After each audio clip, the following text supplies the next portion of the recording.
The softball capital of the world here in Oklahoma City welcomes countries from all corners for one premier tournament. After a long hiatus, the USA Softball International Cup once again takes center stage. USA Elite versus Chinese Taipei, Game 1 of group play, and it starts now on ESPN+. The OKC Metro is behind us, and we've got some great softball in front of us here today. Game 1, Day 1 of the action. Ryan Breeden, Mason Humphrey, welcoming fans from the U.S. and all over the world into the USA Softball International Cup presented by Mercy. And Mason, as I mentioned, back here in OKC, this tournament being right here, it's been long overdue. It really has been. You know, it's been 7 years since this tournament has been played and 9 years since it's been here in the Mecca of softball. Really exciting to see these teams go at it here in this one. So we've got 8 separate teams divided into 2 groups. 7 countries are represented. U.S. Elite is the second team of the U.S. grouping. And this U.S. Elite team has a lot of intriguing storylines. You've got U.S. softball veterans who have been in the competitive circuit for over a decade now at the professional level. You have players who've been out of college for a handful of years. And we also have 5 players, including recent national champions, Women's College World Series champions, Tegan Cavan and Reese Atwood, who are still in the collegiate ranks, a very talented and competitive group, looking to make some noise, and they'll try to do it today here against Chinese Taipei. We'll have our starting lineups coming up after this. Team USA will get the bats going first, so we'll introduce you to the Taipei defense, their pitcher, and the USA Elite starting 9 when we come back here after this break. This is USA Softball International Cup action coming up after this, presented by Mercy.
For the first time in 7 years, the Softball International Cup takes center stage, an event featuring 8 teams from around the world, and also what was formerly known as the World Cup of Softball returns for the first time since 2019. And the U.S. Elite team, the second of the 2 U.S. Women's National branded teams in this Invitational, in this International Cup.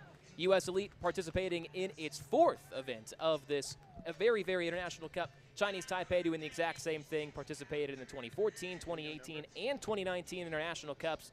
And over the course of these 2 teams' journeys in this event, they did play in 2019, U.S. Elite winning 9-7 in that matchup, and they will go at it again here today. And before we get into that, let's get into our starting lineups for both of these teams. First off with the defensive alignment for Chinese Taipei. We'll start it off with their catching unit, and then we'll go from left to right across the infield. Over there behind the dish is Lee Su-sheer, and then at third base, starting it on that left side, is Ho Yi-fan. At shortstop for Chinese Taipei is Su Yi-shuen. Then over to her right at second base is Li Oh-shuen, and at first base, it is Chen Jia-yi. And in the outfield from left to right, it is Shen Jia-wen. In center field is Yang Ten-en. And in right field, the final member of this lineup, Lin Feng-chen.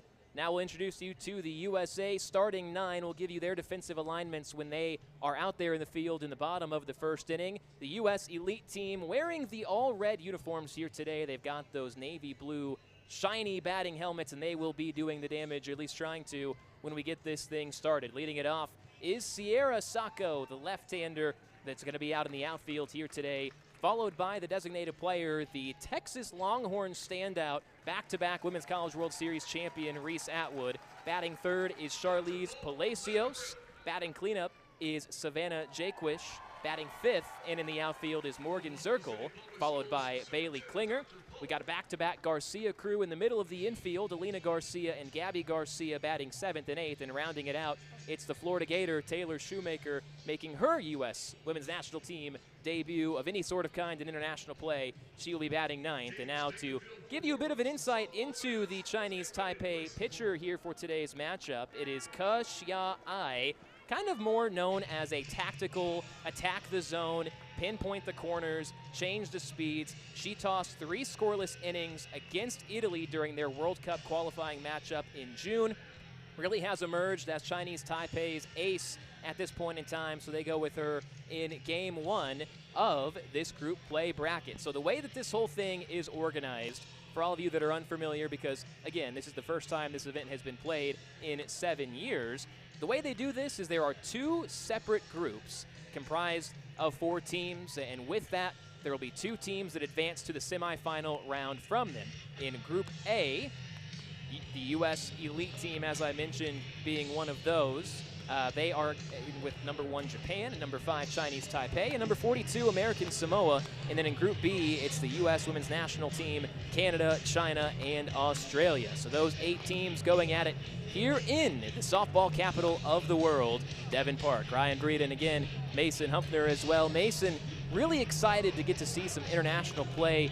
It's been a while since we've gotten this. It's kind of a precursor to all of the excitement we're going to have right here in this ballpark over the next handful of years. Obviously, everything leading up to the 2028 Olympic Games here in the United States, and we do know that the softball events as well as some of the water sports events will be hosted here in OKC, so Devon Park will be the host venue for the Olympic sports event for softball in 2028.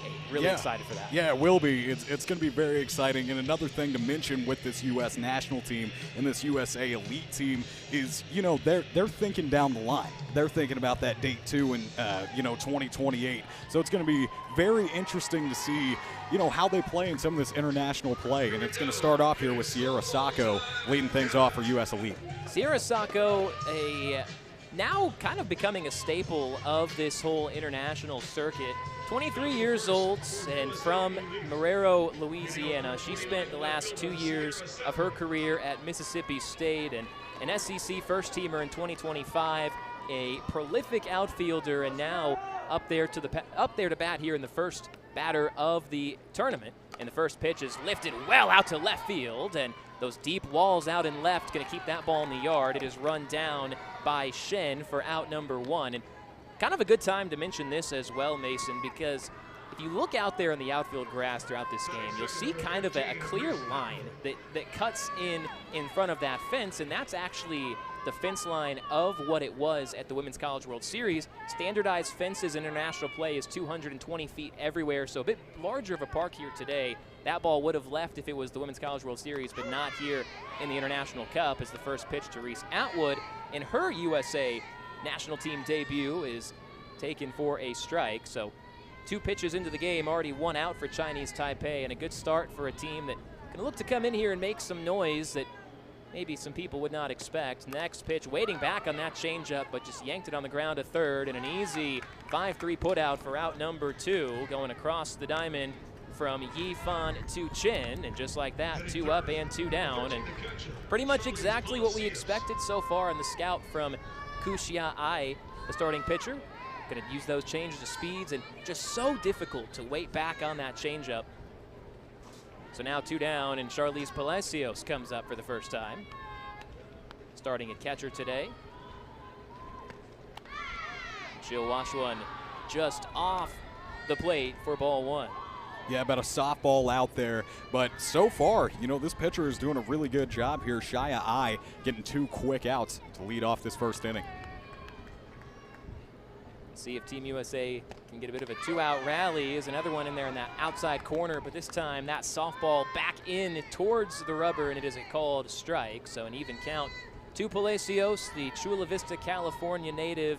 Spent 2 years at UCLA, was a 5-year collegiate athlete there during that COVID era where you get those 5 years. Here's the 1-1. Palacios trying to get inside out on that off-speed pitch, and instead fouls it off to the right side and in a 1-2 deficit. But Palacios certainly is no stranger to success and to winning at the professional level. She is now a back-to-back AUSL champion with the powerhouse AUSL Talons, who won the first 2 AUSL championships in that league's existence. Was a 3rd-round pick back in the 2025 inaugural AUSL draft, and she has not lost yet as a member of the AUSL. 1-2, speeding it up, low and away, but not this time, and so count even at 2-2. After 3 pitches got us our first 2 outs, Palacios tried to settle in this elite team and try to run up that pitch count from Xia Ai. Yeah, and she knows her defense is playing behind her right now, going right at her at the plate. Looking for the 1-2-3, tried to get a fishing at a change up there, but a great plate discipline from Palacios keeps this at bat alive, and so now a full count. In this count, she was really filling up the zone and then tried to get her to chase something down low right there. Good pitch mix. So we'll see where Xia Ai goes with a 3-2, and she goes just a little bit below the zone, and a good battle back from Palacios to be the first base runner of the International Cup for USA Elite, and it turns the lineup on over for Savannah Jaquish, starting at first base here today. And another one of those that I mentioned, the AUSL and the success of the Talons. Well, Savannah Jaquish is teammates in the Talons roster with Charlize Palacios, so 2 teammates at the professional level. They're back-to-back in this lineup here today, and we have a pinch runner over there at first, is that right? Yeah, we are. And talking about that Talons team, I mean, they're talented, aren't they? They're all over these U.S. rosters. The Talons are talented. No doubt about it. And I'm glad you brought up that grass out there. I thought somebody's lawnmower might have ran out of gas or something. That was probably mine. Yeah, most likely. Here we go. Runner on first. Jaquish going to take the first pitch, and again attacking that outside part of the zone to the right-handed hitters at the top of this lineup and getting ahead in the count 0-1. Yeah, just getting ahead early. That's Shy Ai's game, and she knows this defense is going to play right behind her. They have so far only base runners because of the walk.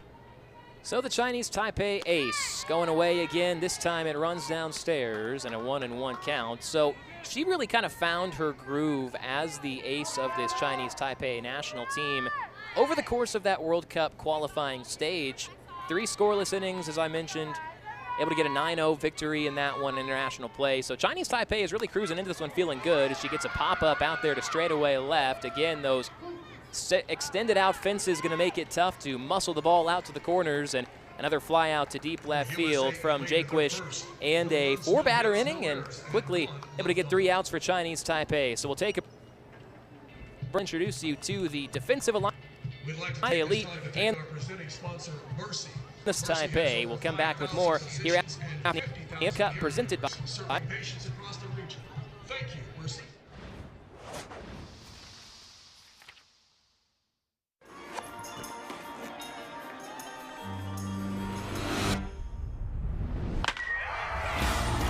Live for the bases loaded, for the full counts. Live for the away games, for the strikeouts. Live for the high fives, the pop flies, and the moonshots. That's my girl. There's my slugger. Live for the big moments and the little ones. Live the game like never before. I am a place that's built on tradition but thrives on momentum, where solid roots keep me grounded and big ideas push me higher, where the streets hum with energy, culture sparks connection, and we celebrate every win together. From the bright lights to the colorful walls, from the sound of progress to the quiet of wide open spaces. I am a place that finds its way into your spirit, your stories, your heart. They call me Oklahoma City, and I've saved you a front row seat.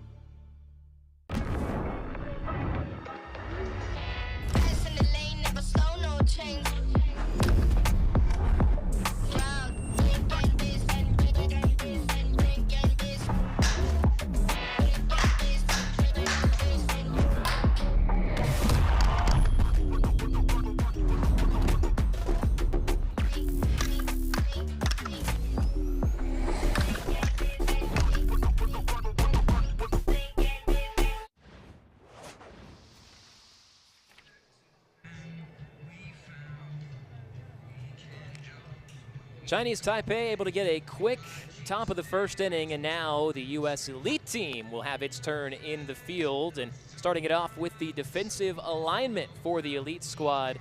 And it's a stacked group. Folks, it's crazy the amount of talent that is in the USA softball circuit right now. Some of these players being on that quote-unquote B team. Starting it off, the catcher is Charlize Palacios, and then in the infield, Bailey Klinger is over at third base. We've got Savannah Jaquish and the opposite corner. Field, it's the Garcia tandem, Gabby Garcia at short and Alina Garcia at second.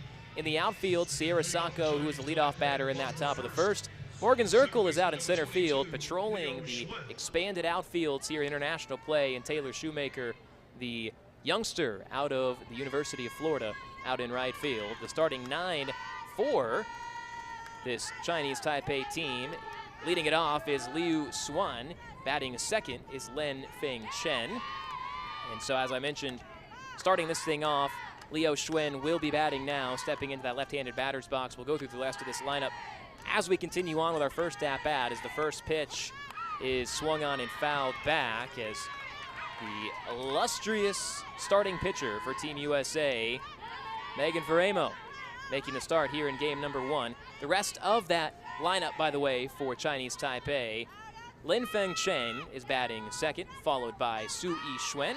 Batting fourth is Li Su Shir. Batting fifth in a designated player is Lin Chir Ying. Batting sixth is Chen Jia Yi. Seventh is Shin Jia Wen.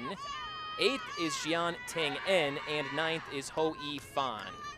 So that is the lineup for Chinese Taipei, a group that coming in here with a lot to try to prove and continue on with their nice international stretch that they have had as of late, as the pitch sails high and outside to make it a 2-1 count for Megan Faremo.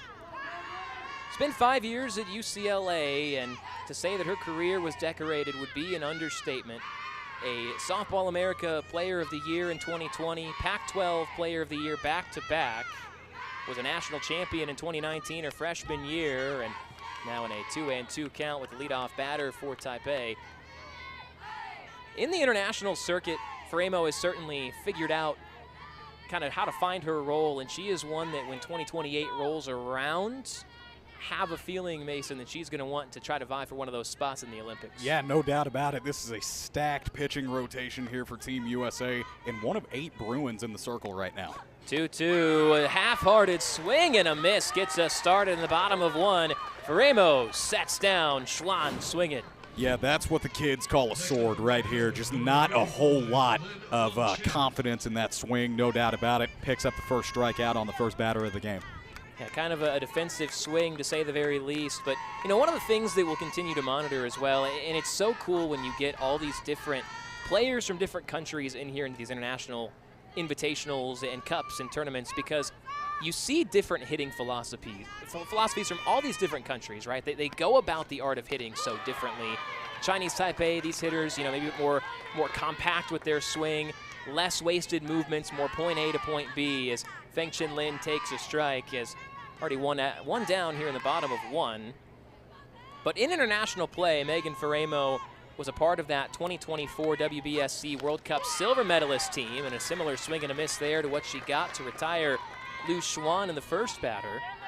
Also did pitch in the last International Cup that was played back in 2019. Had a 3-1 record and an 0.71 ERA with 24 strikeouts and 19 2/3 innings in that event. Now here she is 6 years later, getting back-to-back strikeouts to start off her first outing of the International Cup.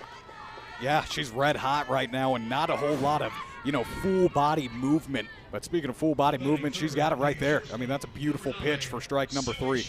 Megan Faremo coming out firing out there in the circle. Back-to-back strikeouts on just 8 pitches thrown, and now facing the first righty that she will see in this order, Yixuan Su, who swings first pitch. Jam shot out to shallow left field, and it's caught at shortstop by Garcia. And how about that? A quick 1-2-3 for Megan Faremo for Team USA Elite. They're in the bottom of one. Back to work with the bats when we come back after this. Again, this is International Cup action presented by Mercy.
So an uneventful first inning for both the Elite and the Chinese Taipei squads here in Devon Park. Game 3 of day 1 in the first game for both of these teams in this 2026 rendition of the International Cup, an event that started back in 2005. We've had 21 separate countries that have been competitors in this tournament, including American Samoa, who's making its debut in the tournament here this year. The U.S. Elite squad has been in this tournament on 4 separate occasions, as has Chinese Taipei. Back to work after just a 12-pitch inning and facing Morgan Zirkle, the West Virginia native, who tried to potentially drop down a bunt there, but wisely pulled it back for ball 1. And it kind of feels like the key for the Elite squad here, Mason, is to just make Q Xia pitch. Yes. Make her work into an inning and into the course of an outing, as that one slapped over to the corner in left field, and now 3 flyouts to that same spot for the Elite squad here to start off this game. 3 of its first 4 outs have been lineouts to left field, and that one hit hard, but just to no avail, so 1 gone now here in the second. Yeah, she's pitching outs, that's for sure. I mean, that one was roped into left field by the veteran there, Morgan Zirkle. Well, so now it brings up Bailey Klinger, getting a start over in the hot corner today Spent 3 seasons at Washington, started her career at Texas A&M, has certainly kind of nestled her way into the USA circuit with a ground ball snagged on a backhanded shortstop and a throw to first. A strong defensive play over there at the shortstop spot by Sue, and quickly 2 down for Team USA. Some great cuts by Team USA right now, as you can see right here, but it's just hit right to the defense for the second time in a row. Second batter in a row, and that's going to be out number 2.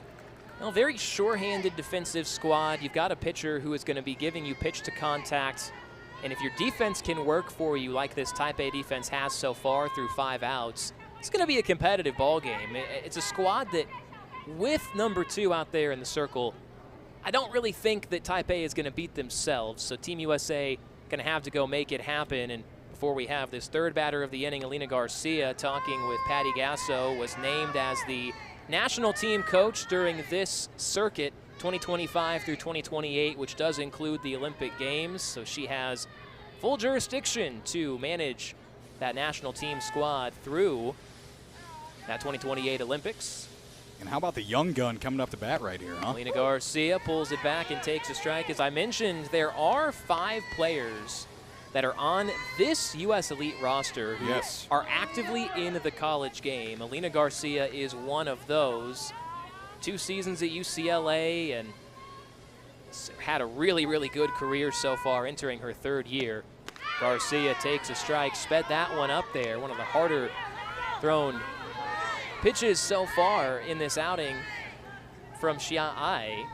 Well, now quickly an 0-2 count, and just 17 pitches into the ball game. A chance for 6 quick outs for Taipei. Well, the 0-2, can Garcia stay alive? Yes, she can. Able to watch that one away. This is the debut event for Team USA from Alina Garcia, obviously a youngster, so doesn't have any prior experience, but this is another chance for one of these kids to open the door for more in her future. The 1-2, Garcia takes back-to-back outside the zone. Good eye by the young gun right here. Just wait until she gets the pitch that she wants. This started at 0-2. Now we're back to even. Dealt with a lot of adversity in her first season at UCLA, was out to a hot start and then suffered a season-ending injury in the 3rd week of the season. Rehabbed through that, came back for her first full year last year, and now she's able to take that one low and inside, and so going all the way from 0-2 to 3-2. Looking to keep this inning alive. Alina Garcia had a bounce-back season in the 2026, making the Big Ten first team, and all-time in her career with the Bruins, a .353 batting average, 24 homers, and 78 RBI. So a ton of production in the middle of that UCLA lineup and in the middle of that infield. Here she is on a 3-2, able to put that one into play. A jam shot, cue shot out to the second base side, and it's hauled in to end the inning. So a nice start for Chinese Taipei, who has certainly settled in to this International Cup nicely, and they will come back up to bat here in the bottom of inning number 2. We'll take a break and come back for that for you guys here from Devon Park, the site of the International Cup, presented by Mercy. Ready to knock your future out of the park? Serve your local community.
Leadoff hitter for the bottom of the second for Taipei to catch it. It's been all defense and pitching so far through 3 half innings of play. Bottom of 2, USA Softball International Cup action in the elite squad in Chinese Taipei in their opening game.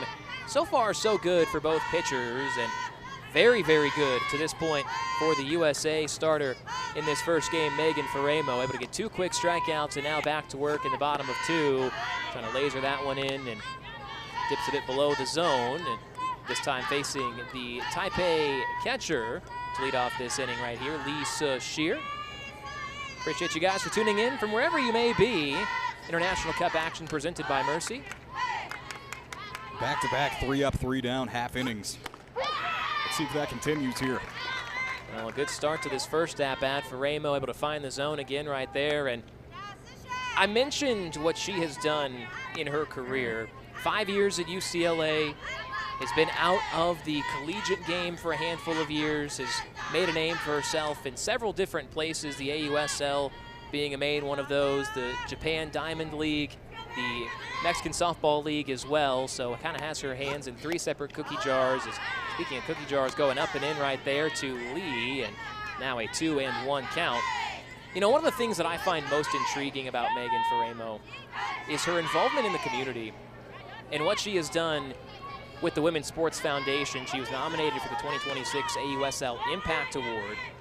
Here's her 2-1 pitch. That one lined out to right field. Shoemaker getting some work early here in right, and she makes that play, battling the sun. Nicely done for the first out of the inning. It was hard contact there and a nice swing from Sue Shear, though, Mason. Yeah, it was. I mean, that's a good cut, but let's take a look at this. Flips the hips, just jogs right back, and then let's see if they show the celebration here, too. Had a little bit of swagger after that one. Yeah, there's the shoulders getting into it. A natural. Yes, very much so. And speaking of a natural, I mean, Megan Faremo, we've been talking about her all game, and here she goes. First pitch of her 5th batter of the ball game is down. You know, Taylor Shoemaker, for somebody that is in her first ever international event, you know, she's built for a moment like this. And all these kids that are still in college, they're here for a reason, as that one's tapped out to second base, and that'll give you 2 outs in the inning. Faremo, just like her counterpart for Chinese Taipei with Kuxia Ai, absolutely steamroll through the top of the opposing lineup. Yeah, that they are, and I want to get back to what you said about, you know, these college kids being out here, and I think Team USA understands, well, they're not going to be kids forever, and there's going to be a very special event here in the Olympics coming up, and they want to get these guys right. 2 down. Faremo missing down and away as she's gotten behind in pretty much all of these at-bats, but it has literally done nothing to stop her. She has been the unstoppable force, and so far this Taipei offense has been a very movable object. Yeah, both defenses just playing behind their pitcher right now. 1-0 pitch, and half-hearted swing there from Chen gives us a 1-1 count. So I mentioned the Women's Sports Foundation and the work that Megan Faremo has done with them, and we'll talk about it more throughout the course of this game, but really has felt like she's found her purpose, her why for why she plays the game, and part of that being the missions trip she's gone on. A line shot down the third baseline, gets past Klinger and down into the corner. We'll have our first hit of the ball game in the form of extra bases with 2 down in the bottom of 2. Yeah, Chen Chia-Yi got a hold of that softball, just got ripped up the line, and she was no doubt turning around first there. Let's take another look at it. It was a great effort from Klinger there in the hot corner as well, and I think she may have even gotten a glove on it, but it just skipped on by. And honestly, with how big those corners are, Mason, it was a good job out in left field from Sacco to go cut that ball off, get it in, keep it at a double. But here is Taipei knocking on the door to score first. She hit an action movie slide out there to be able to stop it. That easily could have been triple. Is that like Mission Impossible? That one's popped up to the right side at first base. Monitoring the rays of the sun there on the high infield and making the catch to end the inning. So a anticlimactic finish to the bottom of the second after Taipei gets that extra base hit. They strand that runner where she stood at second base, and now through innings onto the third, still scoreless. Here, National Cup presented by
Scoreless here, USA ball in and Taste.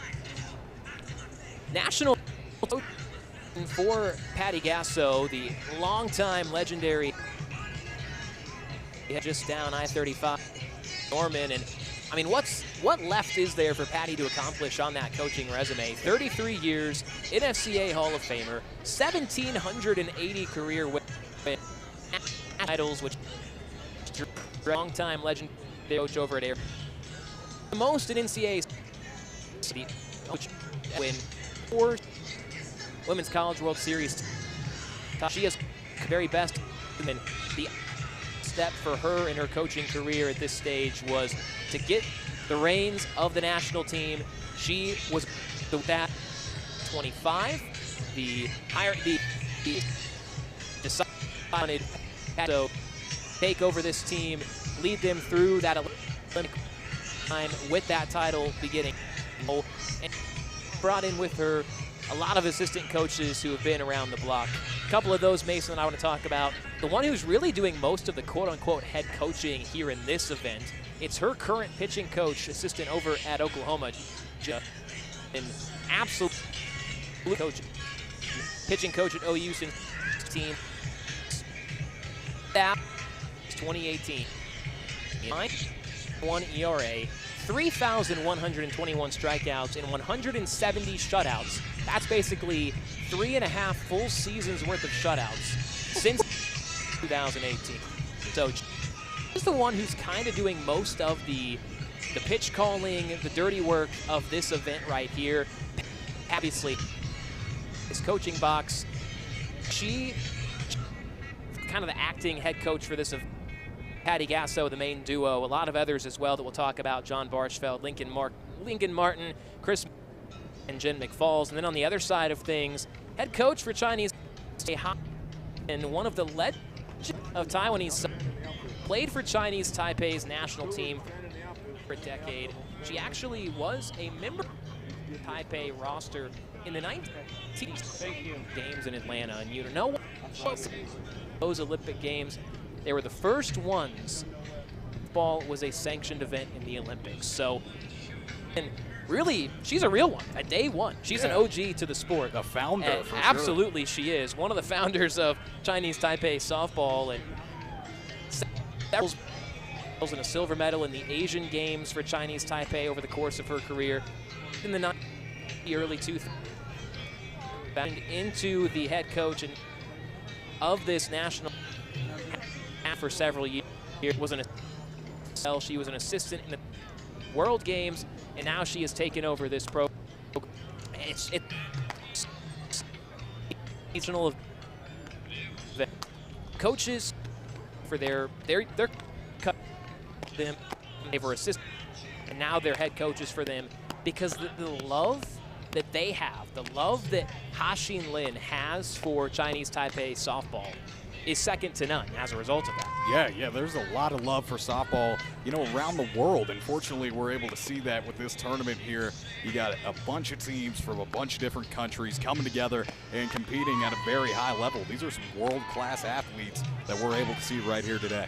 Yeah, very full circle for Ha-Xin Lin, managing for Chinese Taipei. Had a bit of a extra pause for a water break, and don't let your TV screens fool you. It is hot here, folks.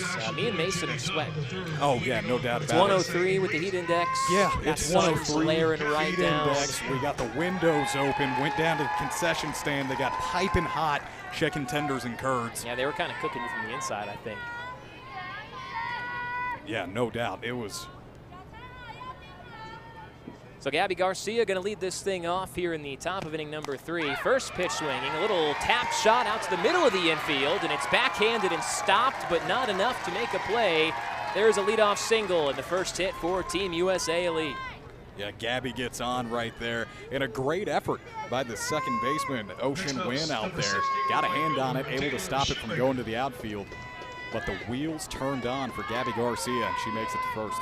Yeah, not a ball that was crushed off the bat by any stretch of the imagination, but in this sport, sometimes it's better to be lucky. You can put the barrel to the ball and let it find the spots the defenses are not. Nice attempt in the middle of the infield, but now a runner on for Taylor Shoemaker. trying to bunt that runner over, and she just scooches that one to the left side for a foul ball. So we've seen a little bit so far from Shoemaker, and we got the little shoulder shimmy out in right field. Obviously, that's the thing we've talked about so far. I know that fired you up, Mason.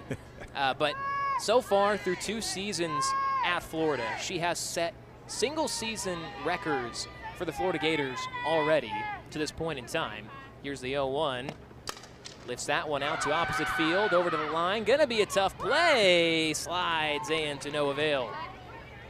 And you know, Ryan, something that you might not be able to notice through the TV screen here, in this game, Taylor Shoemaker, 6 feet tall. The junior out of Florida right now, just very tall. Well, you know what's interesting? She was actually 5'9" on the Florida Gators roster entering her freshman year. So from the beginning of her freshman year through the end of her sophomore year, she went from 5'9" to 6 foot tall. So not done growing, grew into that frame, grew into that power as well.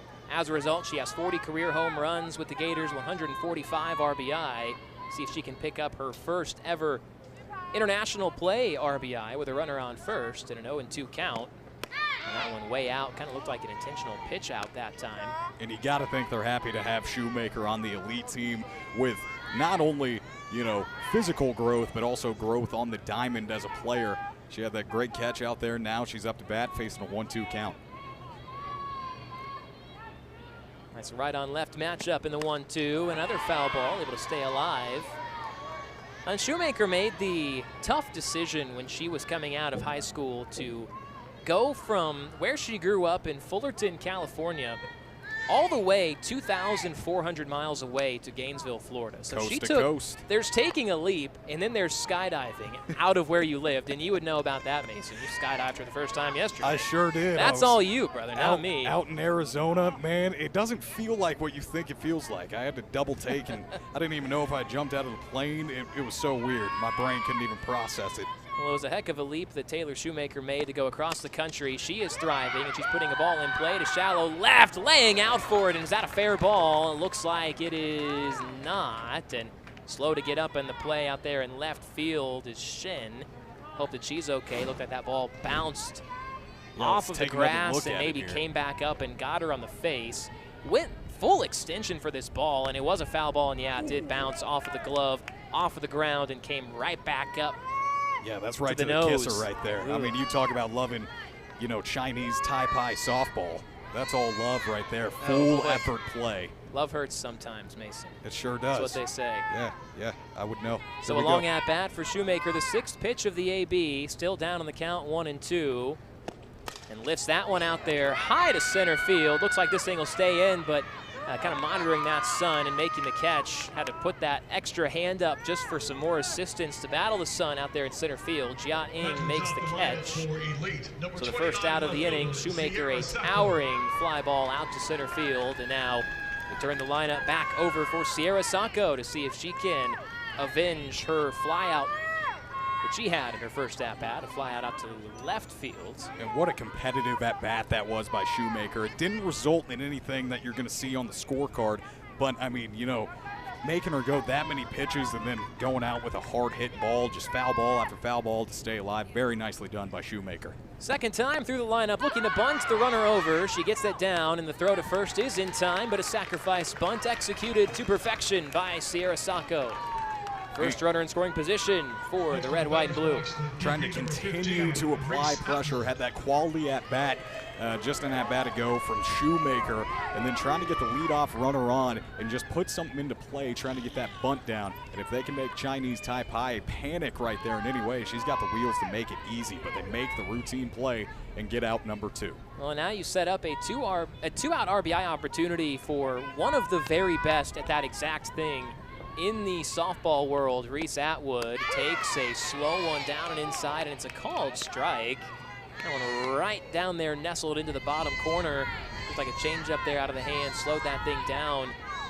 And Reese Atwood, she is already just 3 years into her, or I guess after 4 years in her career with Texas, as that one lifted out there to straightaway center field, camping under, and with the sun battling that thing, no one really knew where it was, but the right fielder Lynn comes in and saves the day, as that was nearly disaster for the Taipei squad to give up the first run, but instead they make the catch and in the inning. So a big out right there for that Taipei team, getting Reese Atwood out. I mentioned that she's already got the 12th most RBI in NCAA softball history and 283 career RBI at Texas, but unable to drive any runs that time. And now we go to the bottom of the third, still scoreless here in softball International Cup play. We'll come back with more presented by Mercy.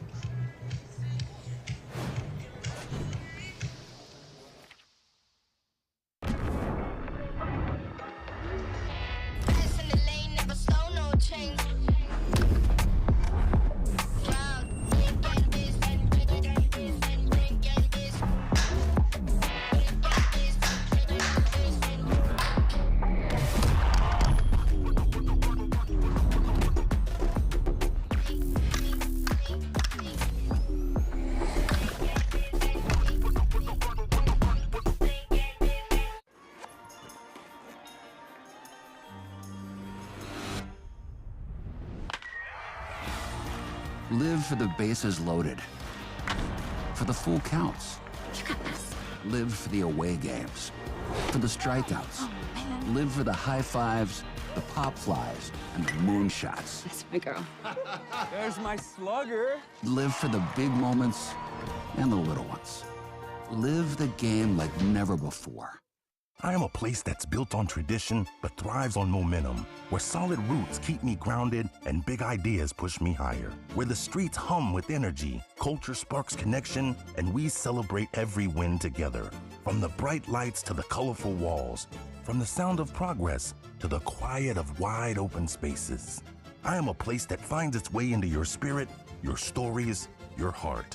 They call me Oklahoma City, and I've saved you a front row seat.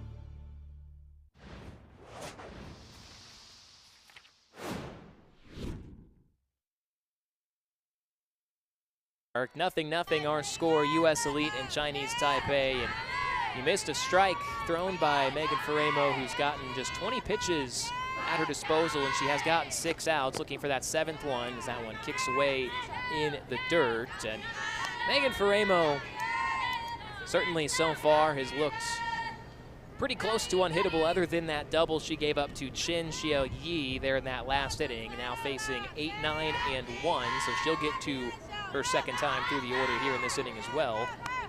1-1 is tipped foul, and it's 1-2.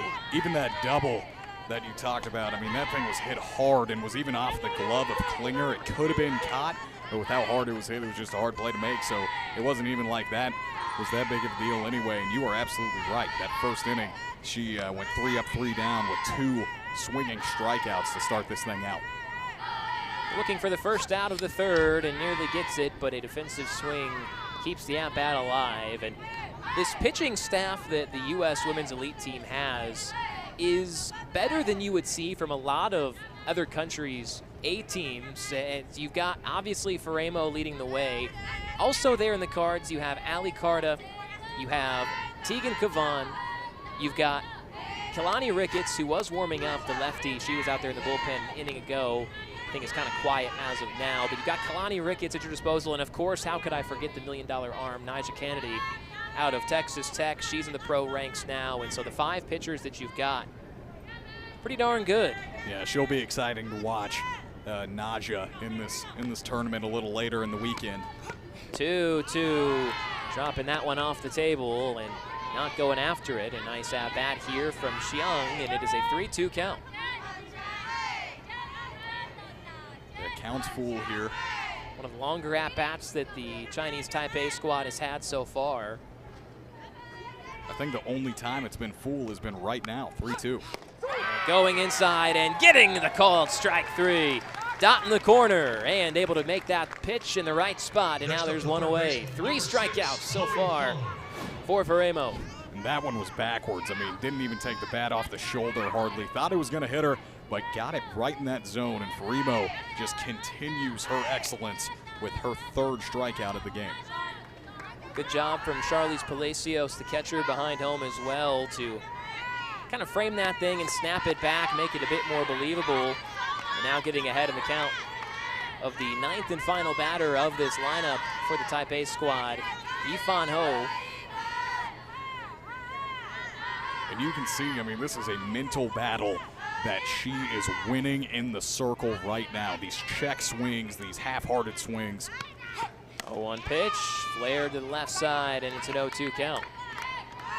These two pitchers here today in very similar situations. As for the Chinese Taipei starter, her first time through the order, Kusian Ai, she threw just 28 pitches to get her first 9 outs. And as of right now, you've got Megan Faremo, who's thrown 28 pitches, and she's a strike away from getting 1 through the order.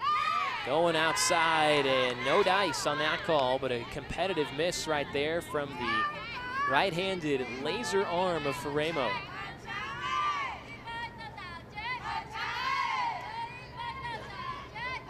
Van Ho here in the box, down 1-2. Gonna have to fight as the 9-hole. Well, and she certainly is fighting. Back-to-back, the ball's taken outside, and that one a little bit below the zone as well. 5 years at UCLA for Faremo, a 101-16 career record, a 1.44 ERA, and the coolest one of her stats, in 707 career innings of college softball, she had exactly 1,000 strikeouts. Man, isn't that cool? That just looks good on the stat sheet here. 2-2 pitch, swing and a miss. Well, you can take her strikeout total here in this game up to 4. She's one time through the lineup, still holding that clean 0. Both of these teams doing the exact same, word for word, bar for bar. Back-to-back Ks now for Faremo here in the bottom of 3. And we go back to the top once again. Leo Schwinn, I should say, struck out swinging her first time. Yeah, and she went down pretty quick to lead off this game, looking for some vengeance, but it seems like Faremo has not slowed down at all. Back-to-back strikeouts, one of them being looking, one of them being swinging. What can she do here in this at-bat? Down 1-0. She's got those shades on, too. Pretty baller move out there in the circle. 1-0 is fouled back. Yeah, she does. 1-1 count. I mean, Some shades she's got of swagger. Got some twinges of green to those. What is that? Looks green from Yeah, up here. there's definitely an blue? emerald twinkle there. A lot of swag. I mean, those sunglasses are necessary right now. That sun is very unforgiving to this diamond at this time of day, coming up on 5 o'clock. Oh, yeah, and it's hot, too. Neither team able to score, as that is zipped foul over the screen for strike 2. So now at 1-2, back against the wall for Schwinn. Faremo getting the pitch call in right now. She's looking to see if she can strike out the side. Where does she go with the 1-2? Down and away in the dirt. So we'll have another pitch. Just 2 hits in the ball game so far. We've had 3 base runners. No one has made it further than second. Just defense. Defensive. Defense and pitching has won the day so far. Faremo looking to slam the door on the third. That one tapped foul to the third base side. Yeah, if they've gotten anything, they've really been hitting it to third there in that hot corner. Kind of having to catch up with the dominating stuff that Faremo has, and she's used that to dominate pretty much everywhere. I mentioned that she's a back-to-back AUSL champion with the Talons. She was the outstanding player of the year in the Japan Diamond League, the JDL, and she was also the Triple Crown Award winner, as that one hit to the left side and down for a flared single. Not a ball that was hit particularly hard, but a nice at-bat from the top of the order keeps this inning alive with a 2-out single. And talk about toughness from Schwinn right here. She was late earlier, not necessarily the most on time, but still just battling to make something happen. Drop something into shallow left to get on and be the first base runner of this 4th inning. Well, sometimes it's not about how hard you hit it, it's about where it goes, and that thing found some real estate down the left field line. Second hit of the day for Chinese Taipei. Brings up Feng Chen Lin. That one's down. Coming up on 40 pitches now so far for Faremo. There is some more rumblings out there in the U.S. Elite bullpen. Had Ricketts warming up during that second inning. Yeah, she didn't get warm for very long. It wasn't very extensive, but she was out there. Change of speeds that time from Faremo to find the zone, 1-1.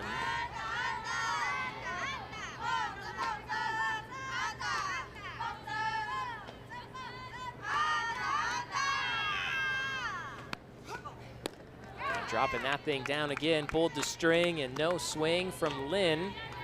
Yeah, she's been firing into the lower part of the zone right here. Not really getting rewarded so far in these last couple attempts. See if they try to bring anything up or put some more heat on it.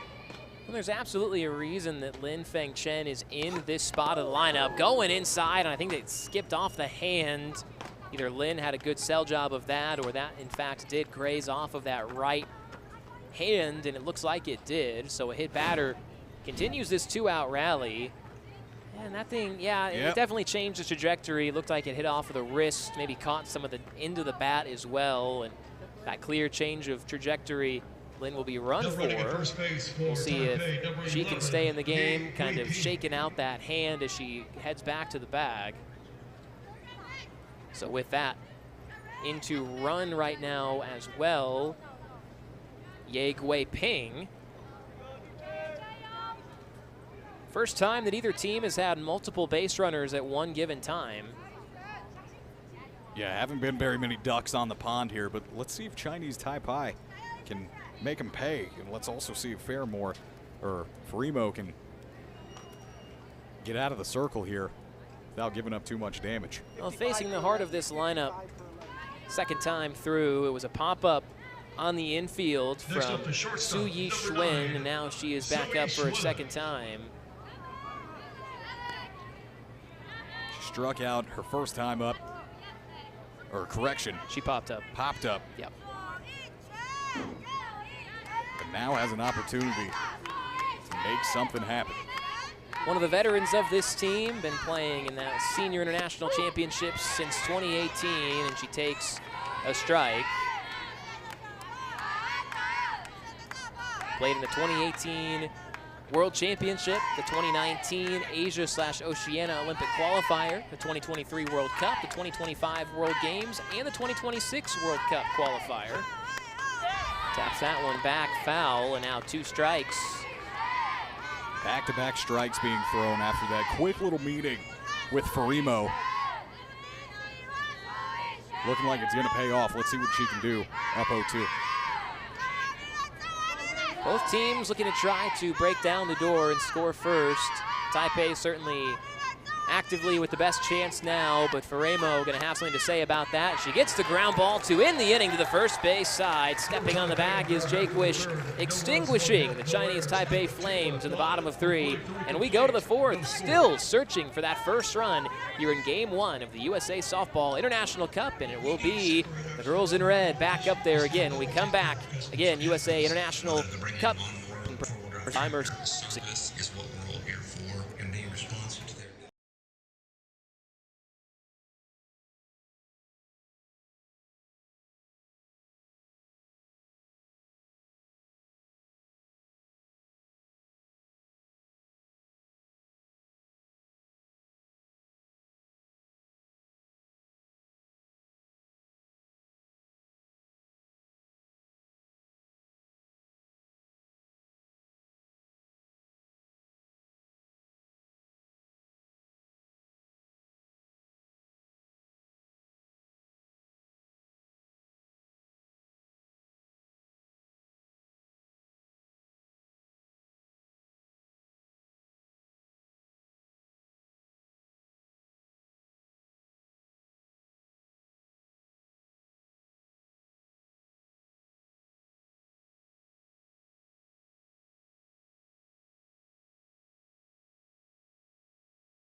Palacios.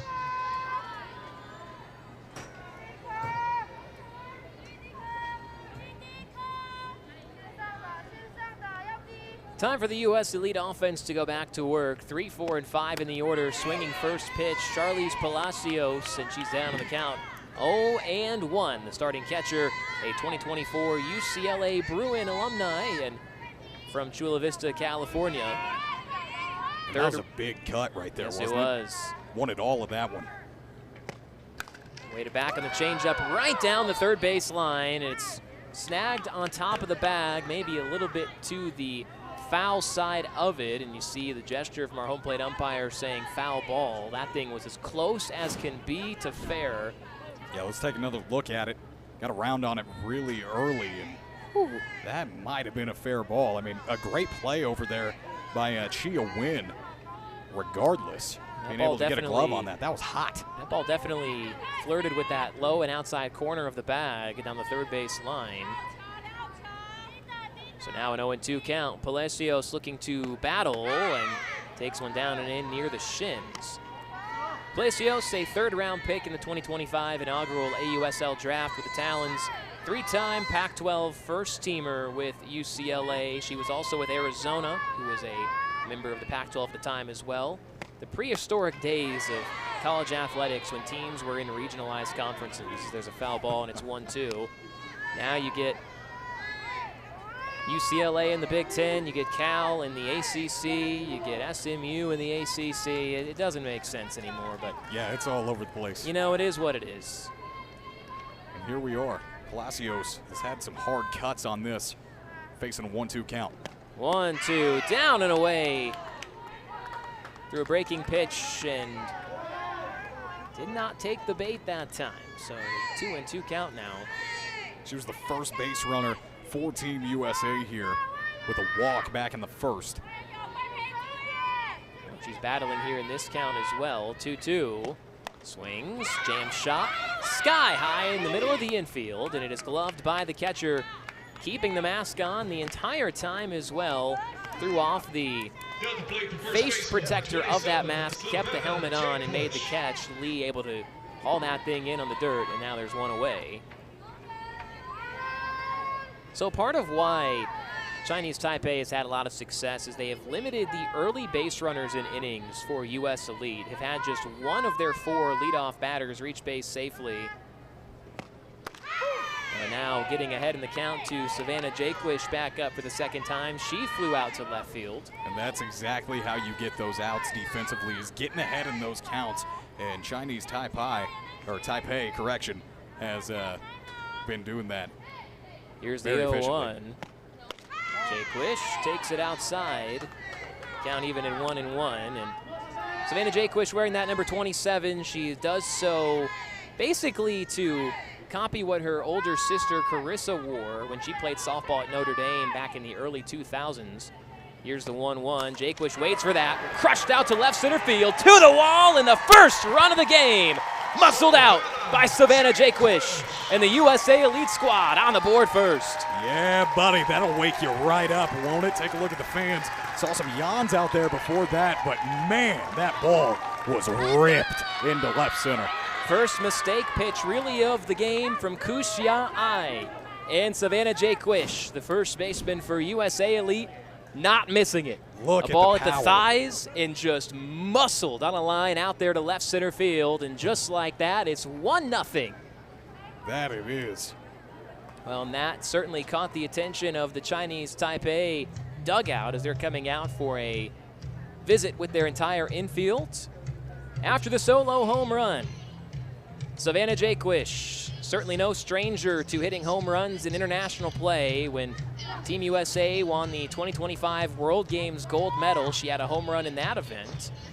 Overall, she has hit 5 home runs in international play. She participated in the 2018 USA Softball International Cup, hit .333 with 4 runs batted in. In her LSU career, she is still the LSU Tigers' all-time leader in RBI with 268, and she has one on the board here for the Elite. Solo shot. Now the veteran center fielder coming up to bat to see what she can do after that home run. Morgan Zirkle Looking to follow that thing up with some destruction of her own and takes a strike on the first pitch.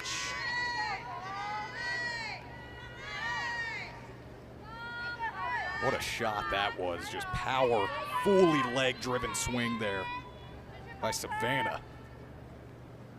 0-1 to Zirkle. Pulls that one around to right field. Just hooks foul. Kind of like me when I'm on the tee box. Yeah, not the best golfer. Tends to hook or slice or both, whatever. Man, I got to get into it, you know? I've never. It'd be bad for you. If you've never done it before. Yeah, you think so? It'd be bad. Yeah, I hear it's all in the hips. A little more than that. A lot of it's in the head as well. Morgan Zirkle spent 4 years at Marshall, and she really is through and through bred a Marshall Thundering Herd. Current head coach of the Marshall softball team as well. She spent 4 years there. Marshall was her only offer out of high school, which is really kind of surprising when you consider the fact that in high school, she set records for the highest batting average ever by any player in West Virginia high school history. She gets the offer from Marshall, plays there for 4 years, goes down as the best player in their program's history, and now she's been the head coach for Marshall for the last handful of years, and also playing double duty, playing for Team USA, and able to take a ball and now a 1-2 count. Yeah, anytime you can have a player coach like that, that's extremely effective. I mean, a lot of the times, obviously, there's more players than coaches, but when those can overlap, that's something special. 1-2 pitch to Zirkle and make it 2-2. There may not be a more busy lady in the world than Morgan Zirkle. You want to hear what she's done this spring into the summer? Yeah, let's hear it. Head coach for Marshall, helping to lead them to their first NCAA tournament appearance in 7 years. So she did that this past spring. She actively plays for the Bandits in the AUSL, who made it to the AUSL championship, waiting back on the changeup, over to right center field, to the gap, to the wall, hitting home runs in the International Cup as well. And USA Elite goes back-to-back in the top of the fourth. Just added to the resume. I mean, the Jackie Moon of softball, doing it all and hitting a home run here at the biggest stage. Well, truly can do it all. And that may be it. Indeed it is for Kuxia Ai, who was perfect one time through the order, had not given up any runs, but this time gets dinged around for 2 in the top of the 4th inning. Back-to-back home runs, and Team USA strolling halfway through this game with this 2-0 lead. So we'll go ahead and see who this new pitcher is as well. New pitcher coming in from left field. We'll keep you guys here through this pitching change as well. As a reminder, International Cup action presented by Mercy, and it's the Elite Squad bringing some muscle into the International Cup, the first one being played in 7 years. So out goes Kuxia Ai, 45 pitches thrown, 2 earned runs allowed. She gave up 3 hits, 2 of those hits being home runs, back-to-back from Jaquish and Zirkle just a few moments ago. And now our new pitcher coming in. Give you the scout on her, Tu Ya-Ting.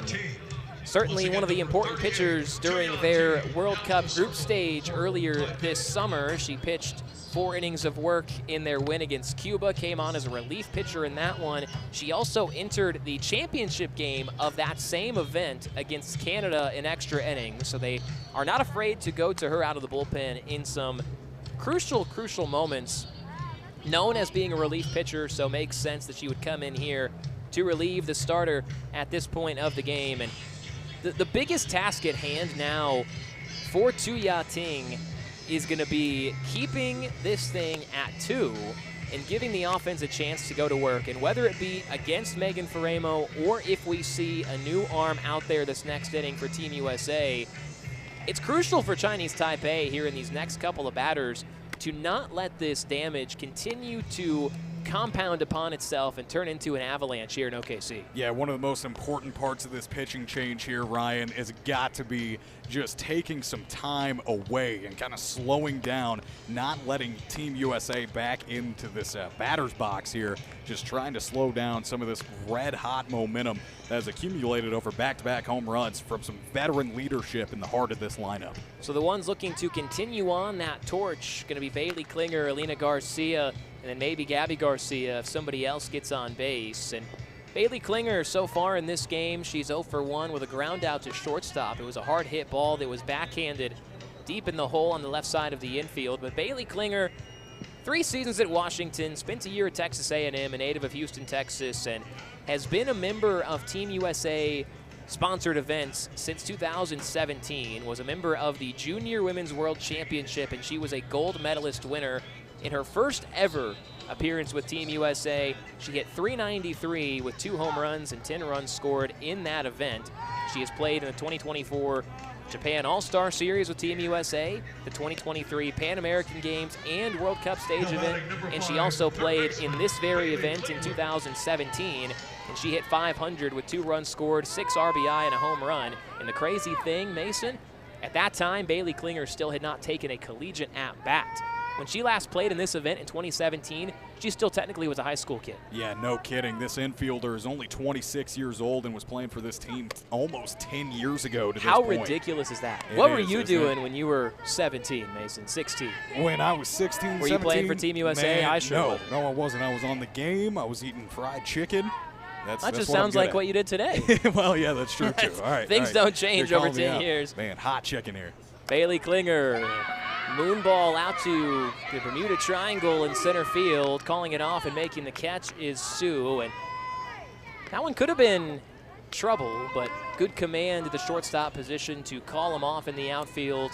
She had a read on the ball, and she tracked it all the way down for out number 2. So first batter of the game for Tu Yating out of the bullpen, and she's able to get Bailey Klinger with a towering pop-up for the second out, and now Alina Garcia. And Ryan, you said it best earlier. I mean, you just got to find a way to get out of this inning and keep the score at 2-0. Don't let them apply any more pressure. And right there, that's exactly what she did to pick up the second out of this inning. Just quickly gets a fly out to short. Could have been trouble, but they make the play behind her, and that's how they started this game out trying to get back to that here. And so instead of Alina Garcia, we'll have a pinch hitter, Anna Golds, the 2025 graduate from the Duke Blue Devils, getting her first at-bat of this tournament, and she takes a called strike. So going with the righty here, giving her a chance to swing the bat.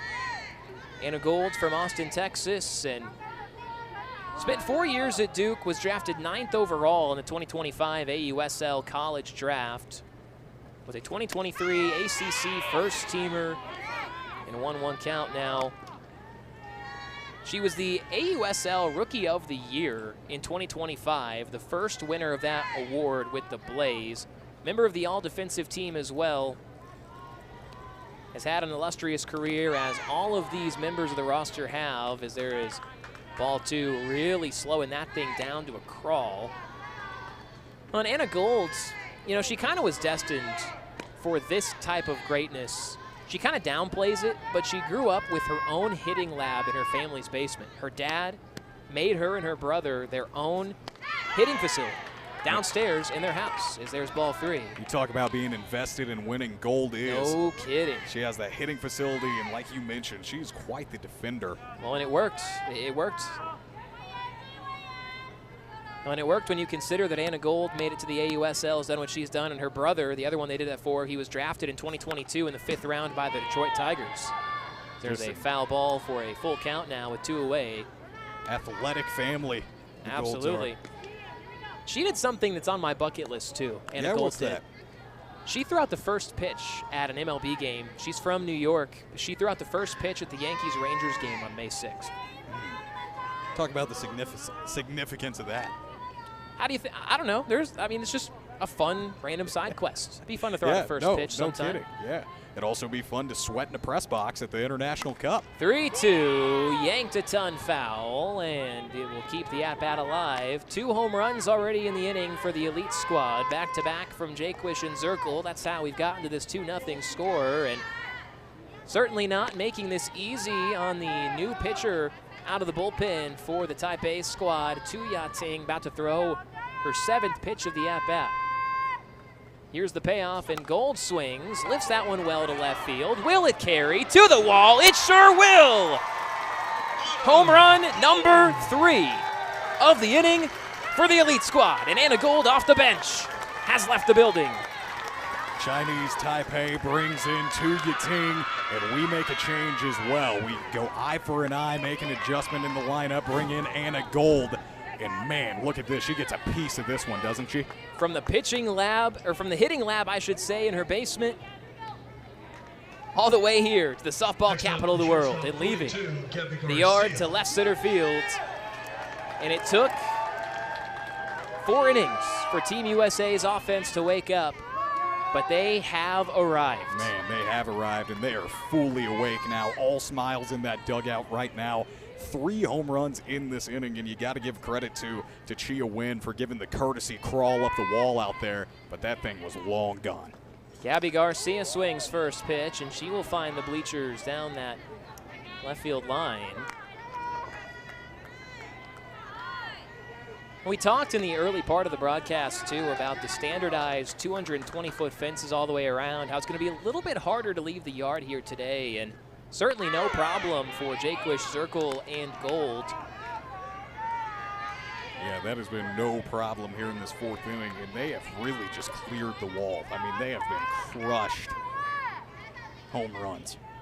So Gabby Garcia in a bit of a rut here in an 0-2 count, lines that one hard to right field, but unfortunately right on the screws and into the glove of Lynn to end the inning. But the elite squad muscling out not 1, not 2, but 3 home runs here in the inning. It was Jaquish doing the damage first, followed by Zirkle, and then for 3 elite, and athletes, the official supplier and field maintenance educator of USA Softball has helped to keep the field safe, consistent, and ready to play.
The Team USA Elite Squad bringing some muscle into the group stage. Game 1 of the USA Softball International Cup presented by Mercy, and that scoreless tie certainly was broken in the top of the 4th inning. Solo shots from Savannah Jaquish, Morgan Zirkle, and Anna Gold makes it 3-0 Team USA Elite over Chinese Taipei. And it took one time through the order for this offense to figure it out, and then eventually they did. And once they did, they kicked down the door and absolutely put a bit of a smack on Keisha Ai, as well as the relief pitcher coming in.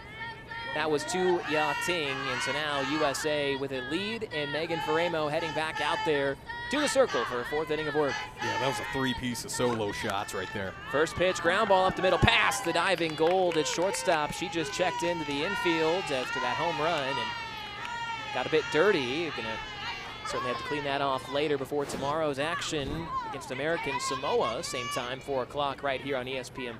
But a leadoff single now for Chinese Taipei, and a good way to try and get some momentum back after you lose it is to put that first runner on base, and we'll have a pinch runner now as well. Looks like that runner will be Yang An Chi. That's the 3rd hit given up by Faremo here. Running at first base for Taipei, 4th base runner, 13, 2nd Yang single. An Chi. so far. All of that coming from the third and fourth inning, besides that double back in the second. When it's also the first leadoff base runner that the Taipei squad has had. So a little bit of early pressure here in the inning. See if Faremo can pitch out of this thing. Going up and inside towards those bright red batting gloves of Chin Ying Lin. So a 1-0 count. Yeah, Lin didn't even flinch right there. It was high and inside, but stays in the box. Bringing a mental toughness component to it. 1-0 with a runner on first, and that one powered up and away as well. See if they try to roll up a double play here. Obviously, you're going to have your middle infielders, Garcia and Gold, at that double play depth, and with the quick hands that those two have, wouldn't take much. But then again, Faremo, very much a flame-throwing, attacking pitcher that kind of likes to live more up in the zone than down. So we get a called time. And one of the things that I alluded to in the first inning that I want to mention now, the AUSL Impact Award that only 5 players were nominated for here in 2026. And Megan Faremo, one of those nominees. Her 3-0 is down. Actually, so it was a 2-0 count, and now it's 3-0. Oh no, I guess we were right. No one knew what the count was. It's ball 4. So that's going to be the second walk of the game here. Oh, and just like that, back-to-back runners on base to start off the inning, and that one down a little bit below the knees. First baseman, Chen Jiayi. Another pinch runner coming on for Chinese Taipei, and Chen Jiayi will be the batter, and we'll see if this is all from Megan Faremo. They've had a couple of arms warming up, and very well might be, but Faremo went on that missions trip to American Samoa, helped her to learn her culture firsthand, as well as running some clinics to inspire little girls all around American Samoa to learn the game of softball and find their why and open the door for them to have more access to things that they want to accomplish in life. So throughout the course of her career, Megan Faremo kind of evolving her why from winning medals and giving those trophies and medals to her grandmother to saying, I think my why is to inspire, empower, and open doors for young girls that were just like me. And it looks like Faremo will be staying in the ball game here as well. So just a bit of a longer visit that time just to make sure she's doing all good. It's obviously coming up on 50 pitches, that meeting there with Jen Rocha, who's the acting head coach, as well as the one who is calling the pitches for Team USA Elite here in this game. First pitch swung on and missed, and a good start after the visit. Chi Yi Chin swings over the top of that one for strike 1. Faremo just being such a selfless person and player on this team, really leading the way and gets the start here today, doing a great job with it so far.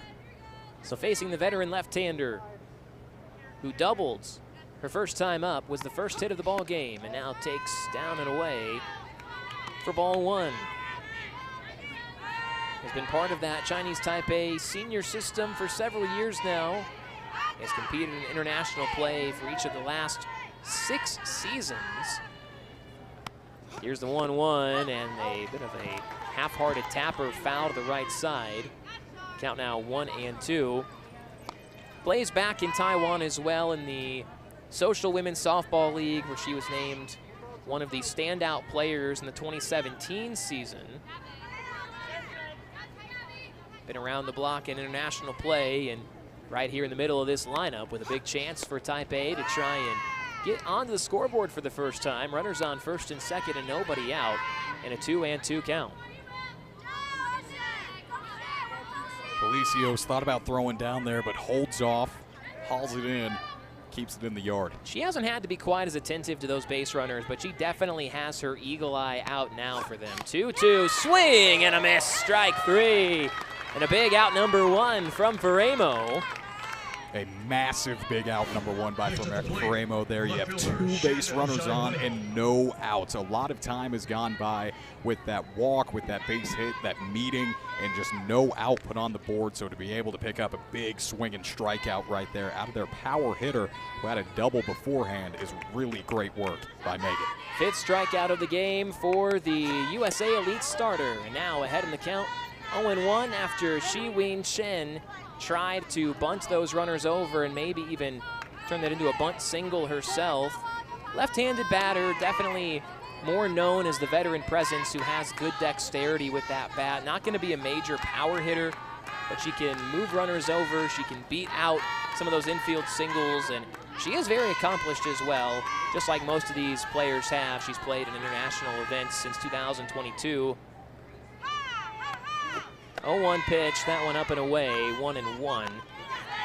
Batting 7th in the lineup here today, she popped up on the infield her first time. It's actually a pop-up that stranded a runner on second back in the second inning, and now she has 2 more runners on base this time.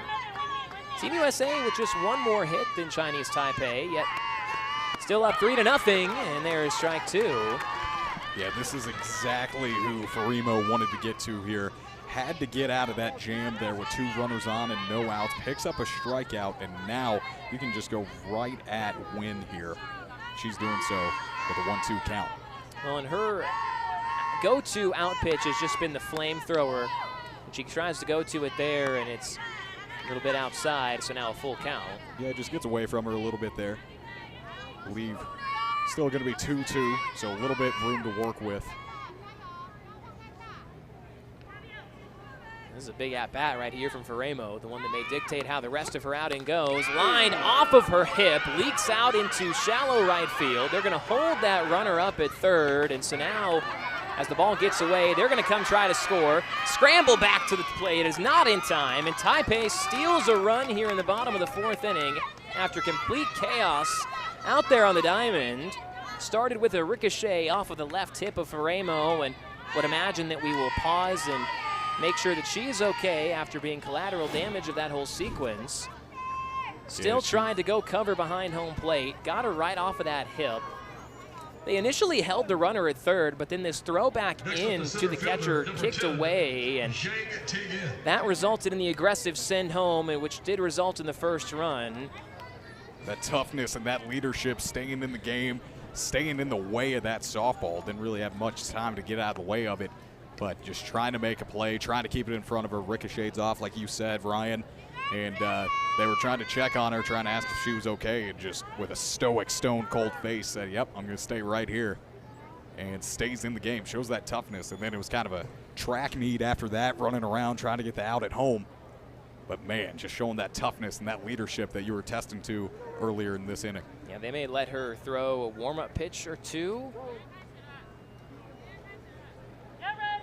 So 1 runner scores, and then you'll have Lynn over at third base who got on with that walk. And then Win will be at second.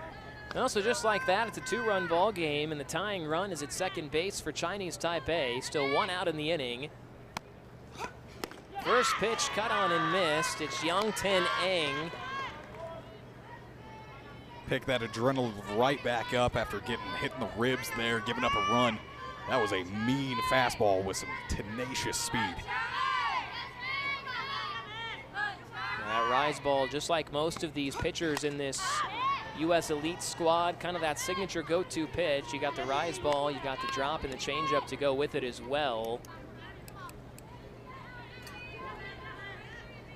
Let's see who's going out there to warm up for Team USA. Looks like a right-hander, so would not be Ronnie Ricketts. Would be one of the others. 0-2 pitch, down, and it's blocked by Palacios to keep that ball in front. So 4 hits for each team. And now it's Taipei on the doorstep. The elite infield playing in. 1-2 kicks away from Palacios, and this will plate the second run for Chinese Taipei. Yeah, giving up a run on a pass ball there, going against the 8-hole hitter. Just a really sloppy inning of play by this defense. Let's take another look at that pass ball just off of the glove. Tried to pop out of her stance to get there, and then after that, it was just too little too late. And running home was Cheer Ling. Yeah, it just looked like a rise ball that got away from Faremos, and Palacios tried to kick up out of that stance and keep it in front, but she could not, so certainly it'll go as a wild pitch, resulting in the second run scoring. 2-2 foul ball. So now that tying run just 60 feet away from scoring.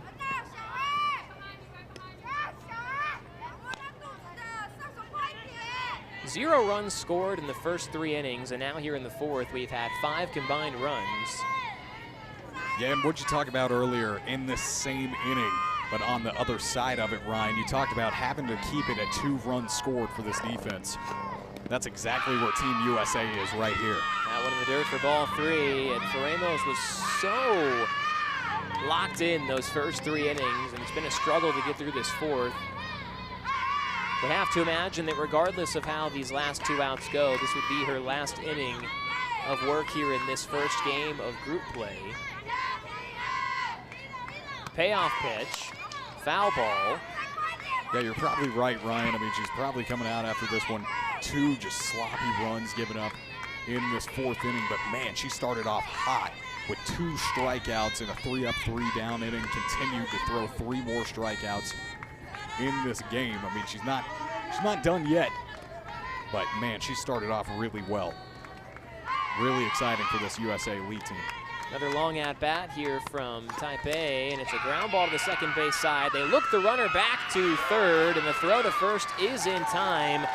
I'm really surprised that Shen Shi-wen did not take off on contact there at third base, as that's a ball that's pulled to the other side of the infield, and I'm surprised she didn't go here. Now, she may have been out regardless, but did result in a close play at first, and the elite squad does get that big second out on a bang-bang play there at the bag. You're surprised, and Garcia over at second is even more surprised. That was like a triple take before she threw over to first. She was making sure, wow, you're really not going to go. Said, wait, okay. You're really not going? You're really not going to run here. Okay, got it. I'll fire over to first. Well, and now Patty Gasso comes out of the USA dugout, and that may be it for Megan Faremo, as we've got a new pitcher getting ready to come in. So the outing in game 1 is done from Faremo. She gets 5 strikeouts, gives up those 2 runs on just kind of a cataclysmic inning that has just not gone the way that she had hoped. And so now USA will go to the Southpaw. When we come back, we'll introduce you to Kehlani Ricketts officially in her first outing of USA International Softball Cup action, and clinging to a lead in the bottom of the fourth. It's 3-2. This is International Cup action presented by Mercy.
So USA decides to take the nod to the bullpen, going with Kalani Ricketts now on in relief of our starter Megan Faremo, who her outing comes to an end at 3 2/3 innings. She gives up those 2 runs. It was really all started after the back-to-back batters reaching safely to begin the inning. The line drive up the middle that kicked off of her left hip, then the wild pitch that scored that second run, and just like that, it's a 1-run ball game. And now the lefty from Austin, Texas, or from San Jose, California, I should say, who spent 4 years at Oklahoma, Kalani Ricketts, it's going to be her job to keep USA out in front here through 4. Tying run 60 feet away, left-on-left matchup here. Yifan Ho takes a called strike, and I want you to pay attention to where Kalani Ricketts is getting set on the rubber as the lefty. She's putting that plant foot on the very far edge of the rubber, kind of going cross-body action to the lefty. 0-1, and there she does it again, this time just a little bit below the zone. Just creates a little bit more deception for the opposing batter. And Kalani Ricketts, she is an expert at making batters look foolish. In her 4 years at Oklahoma, she won the USA Softball Collegiate Player of the Year award twice. 1-1, that one really borderline, and getting the call that time. Bit of a Houdiniac to find the zone there, and it's 1-2. That's exactly what you were talking about, Ryan, the deception. Here's another look at it. Just what a frame as well. Started leaning with the body, but really secures it with the glove. 1-2, going back out there. This time, that ball grew some wings and went a bit out of the zone. But and those pitches, I mean, they're not breaking pitches either, right? They're not a cutter. It's not a slider. That is a hard drop ball that you just can't pick up out of the hand. Here's the 2-2. Going to the same spot. Slow tapper to shortstop. Running in. Gold off balance throw. Ends the inning. Nice play from the shortstop who just checked into the game here in this past inning, and a nice 1-up, 1-down outing out of the bullpen so far for Ricketts to keep USA Elite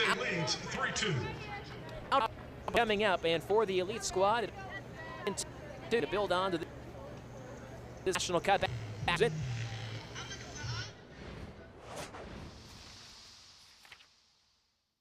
I am a place that's built on tradition but thrives on momentum, where solid roots keep me grounded and big ideas push me higher, where the streets hum with energy, culture sparks connection, and we celebrate every win together.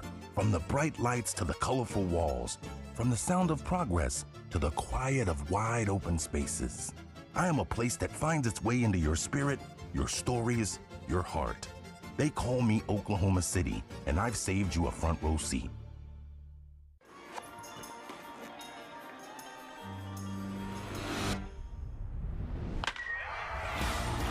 Live for the bases loaded, for the full counts.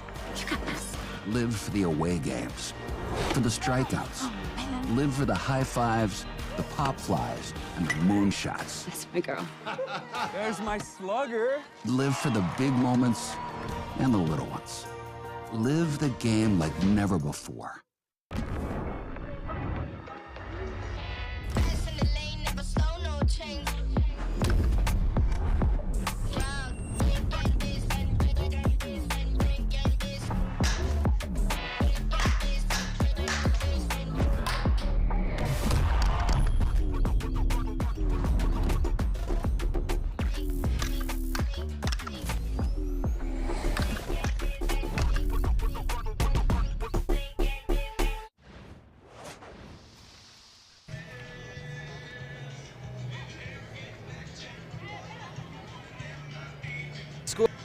Two. They're out of Kalani Ricketts. The U.S. the southpaw, Oklahoma able to get to keep that for Chinese. The Team USA go back to work. 9-1-2 for Sierra Sacco and Reese. It was 3 home runs. There. Obviously, you'd see the runs through the long ball and super to the game. You blocked something, and you did. Starter here, she can try to continue against who came in that lining of play. One of those home Anna Gold, and now she's going to get her first full inning of work here in the top of the 5th. In a defensive game like this, a lot of the times it's who can get the dam to break first. And in this case, it was USA with that long ball, like you mentioned, Ryan, just really getting a piece of that softball in the middle of the lineup with Savannah Jaquish, Morgan Zirkle, and Anna Gold there. Just really, really good swinging. And here we go to the bottom of the lineup. Taylor Shoemaker, the 9-hole, trying to get us back to the top here and serve as a double leadoff situation. Yeah, she's played in 129 career games at the collegiate level and a .417 career average. Burst onto the scene her freshman year in 2025, and, you know, it was something slight. She tied the Florida home run record at 22. Yeah, no big deal. First pitch of the inning, goes after that one and fouls it down to the dirt for strike 1. Homered in her second career at-bat, never looked back. Through the first month of her career, Mason, she led the NCAA in RBI, total bases, home runs, and runs. So talk about a hot start to the career. 0-1, Schumacher on the ground, scorched to first base, and what a heck of a play, and great reaction time from Chin over there in the first base corner. Getting down and dirty, keeping that thing in front and tagging the bag herself. I mean, that ball was tattooed. Yeah, it was. That was a crushed softball right there. Really impressive that she was able to drop to a knee and still make that play look routine. You know, a lot of the time you'll see people just kind of throw a glove at it, but right there, still dropped down. Didn't really fear anything. It's going to be a quick out, number 1. So they'll have a pinch hitter now, as you saw the USA assistant coach John Bargefeld out there to report that to our umpire crew. John, certainly familiar with this state of Oklahoma, was a longtime head coach for the Tulsa Golden Hurricane, a pitching coach for Kenny Gajewski in Oklahoma State, just down the street in Stillwater. And now informing of the pinch hitter, Sydney McKinney from Wichita State. Graduated in 2023 and swinging first pitch and fouling one off. And I'll tell you, Mason, who's really happy to see Sydney McKinney batting right now. Yeah, who's that? It is her college coach, Christy Bredbender, the illustrious head coach of Wichita State. I saw her in the parking lot before I came in today, and I said, Christy, not surprised to see you here, actually, because Sydney's going to be playing. And she said, yep, that's exactly why we're here. That's really cool. 0-1 pitch to McKinney, a bit of a change of speeds, and the deception gets McKinney looking at strike 2. 4 years at Wichita State, and was a 2-time American Athletic Conference Player of the Year. Just an insane career with the Shockers. Here's the 0-2, that one not even close. Started all 244 games that she played. Held a career batting average of .451. She was just the 5th player in NCAA Division I history to have 378 or more hits. Here's the 1-2, and there's another hit. Sydney McKinney doing what she did with the Shockers for all those years with a single to right field and a one-out base runner. Add another hit to that total there, Ryan. Just got a piece of it. That's a beautiful sub in, and kind of a hesitation, a little hitch in that swing, but it didn't matter. The foot came down before the bat started moving, but it ended up working out. She hits one into right field and gets on. So you've had 2 pinch hitters for the elite squad in this game, and both of those pinch hitters got a hit. Anna Gold had a home run, and now Sydney McKinney with a single over to shallow right field. Finishing up this little profile on Sydney McKinney, she was the first player in NCAA history to lead in average and hits in back-to-back years. Had a 34-game hit streak in her final year, which is the 6th longest in NCAA history. I mean, she is the all-time best player in Wichita State history, and she is familiar with this ballpark. She actually plays for the OKC Spark in the AUSL. Absolutely thrived with the Spark this year here in this very ballpark. She hit .388, second on the team. And now Reese Atwood with a runner on first. Shows the barrel of the bat, takes it back and watches a strike. So you had McKinney come into bat, and I believe that we just reinserted Sierra Sacco. Here's the 0-1. Tapper to third base side. It's a fair ball, and the throw to first is in time to get Atwood. That's her second ground out to the third baseman here in this game, and now 2 away. Oh, no, it looks like they left McKinney in there, so she is still running. 13, Charlize Palacios. Here's another look at that ground out here. Her second of the day, like you mentioned, Ryan. Just not having the best luck at the plate, but still sticking in that 2-hole spot as the designated player. So now a 2-out RBI opportunity for Charlize Palacios, the catcher here today for the red, white, and blue. Taking a ball off the plate. She was the first base runner on here today for Team USA and then popped up to the catcher back in the fourth just an inning ago, right before the bats really started getting hot. And I'm sure she wants a piece of that pie right here. We'll see if she goes after it. A fake snap throw back to second certainly gets some urgency for McKinney to get back to the bag, but it was a ball and out to a 2-0 count. Now she's got the hitter's count here, runner in scoring position. You got to think she's going to take a rip at this one. If it's there, she certainly will. And a ground ball that's hit right back up the middle, snared in the circle and thrown to first to end the inning. So a little bit of trouble there for Chinese Taipei, but able to get out of it. Tu Yating throws a scoreless top of 5, and now the Taipei squad with a chance to get the bats back and see if they can make a little bit more noise here in the back half of this game. We head to the bottom of 5, and it's USA Women's Elite 3, Chinese Taipei 2 in the International Cup presented by Mercy.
The USA Elite squad unable to add on to its lead, and now bottom of 5 action of the International Cup in the first full inning for Kalani Ricketts. She will face another lefty here right out of the gates, and it's the top of the lineup. Xuan Liu will lead this thing off here in the bottom of 5 in a 3-2 ball game. She reached base on a single back in the bottom of the 3rd. It was that second time through the order where Chinese Taipei was finally able to get on the board, scoring those 2 runs in that last inning, and now Liu turns that one over to foul territory into the right side, and it's a 1-1 count. International Cup action back after a 7-year break, after a 9-year hiatus from being in OKC, presented by Mercy. Appreciating you all for tuning in wherever you may be watching. That one poked out to shallow right field. Calling it off and making the catch is Schumacher, who gets out number 1 on the board. That she does, doing what she does out there, just making the routine plays look routine. Sun's in the eyes, but still hauls it in. Would you be able to make that catch? Well, I mean, it depends. I did some managing back in my day. I mean, okay, there'd be some times where, you know, I'd go shag a little bit, but no, to answer your question, no, I would absolutely not make that play. One away, and that one kind of sails up and in. So after the pop-up from Xuan, it is Lin Feng Chen. Actually looks like we'll have a pinch hitter in this spot here.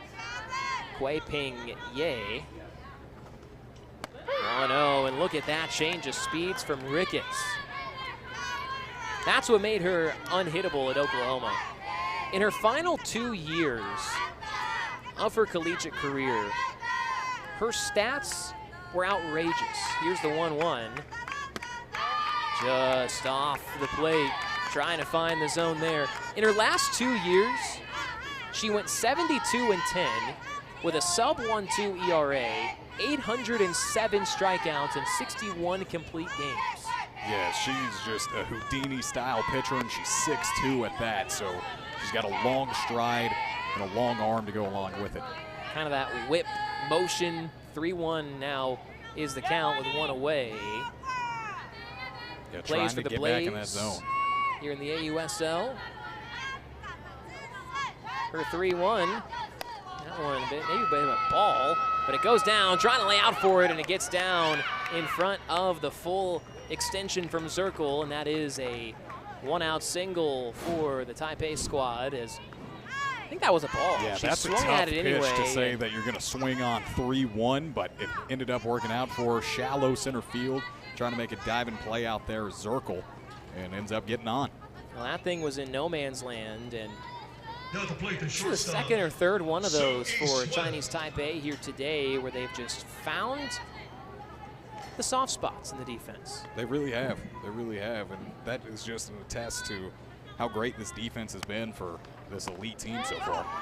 Going in that time, backing Yishuan Su off the plate. She's 0 for 2 today with a pop-up on the infield and a ground out unassisted to first. Has a runner on with one away. It is the tying run. 1-0 pitch. There's that changeup, trying to maybe get a double play ball there, but gonna lay off of that wisely. Well, much like some of the others on this team for the elite, Kalani Ricketts has played in this building several times, not only in the 2013 Women's College World Series, in which she was a champion of, but also when she played, as that one's popped up into the shallow right field. The catch made at second base, calling it off and making the play. That was Alina Garcia for out number 2, so some very weak contact here in this inning, but still a runner on. 2 gone. Ricketts played for the OKC Spark in the Women's Professional Fast Pitch League in 2023. Went 5-3, had a 3.03 ERA, and had 28 strikeouts in her time there. She spent 5 years in the JDL, the Japan Diamond League, and has an extensive Team USA background. Backs Sushi Lee off the plate. Pitched in that 2018 International Cup. Went 1-0 with a 5.2 innings pitched and 7 strikeouts in the process. Here's her 1-0. Change of speed, zone located, strike called, and a 1-1 count.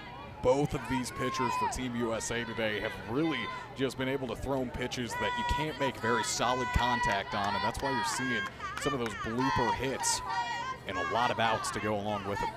1-1 from Ricketts, down and in, 2-1.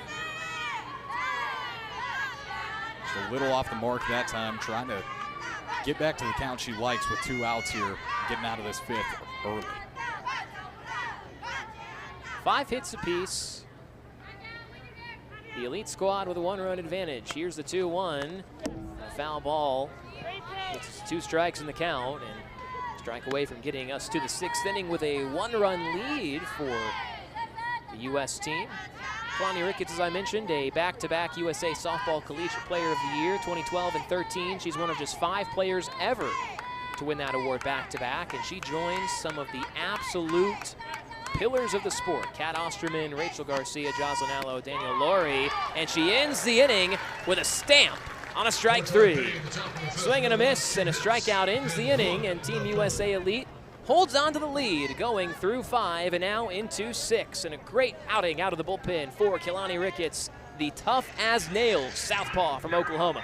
We head on to the 6th inning. This is International Cup action presented by Mercy.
Got our extended hydration break.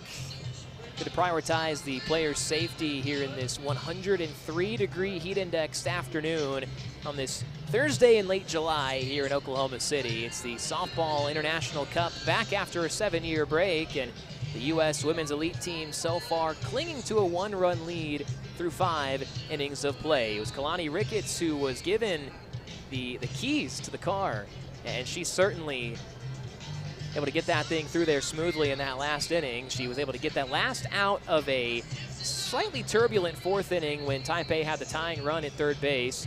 Gets that final out, gives up a single there in the 5th inning, but then slams the door with a strikeout to end that bottom of the 5th inning. And now with that lead heading into the 6th, and it's going to be the heart of the order for Team USA, and it's going to be the exact cavalry, Mason, that did the damage in the 4th inning. Yeah, that's what we like to hear. You're talking about Ricketts having the keys to the car. Well, now it's time for the passengers to step up and help out a little bit, because we have 3 home runs here, 5 hits and 3 runs scored. So it's kind of like you mentioned, that longevity of hitting solo jacks out, you know, that's not very sustainable, and the offense really hasn't been able to get rolling before or after that. So it'd be nice to just kind of see Team USA really piece some of these together as we head on for the rest of the week here. It's Jaquish and Zirkle who started the scoring off with those back-to-back jacks, and they will lead it off here in this top of the 6th inning. It was back-to-back solo home runs off of the starting pitcher here in this ball game for Chinese Taipei, Ku Xia Ai, and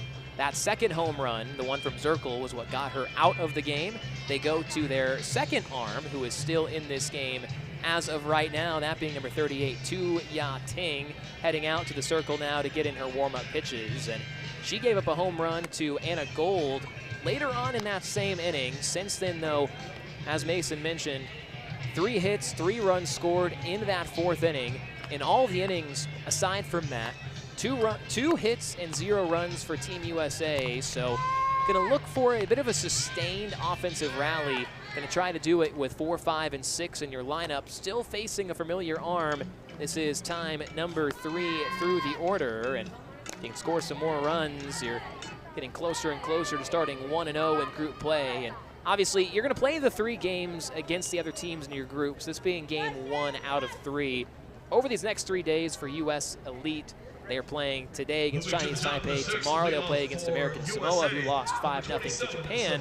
And then they will play the other team from that matchup. They will play the Japanese national team, who is ranked the #1 national team in the world right now.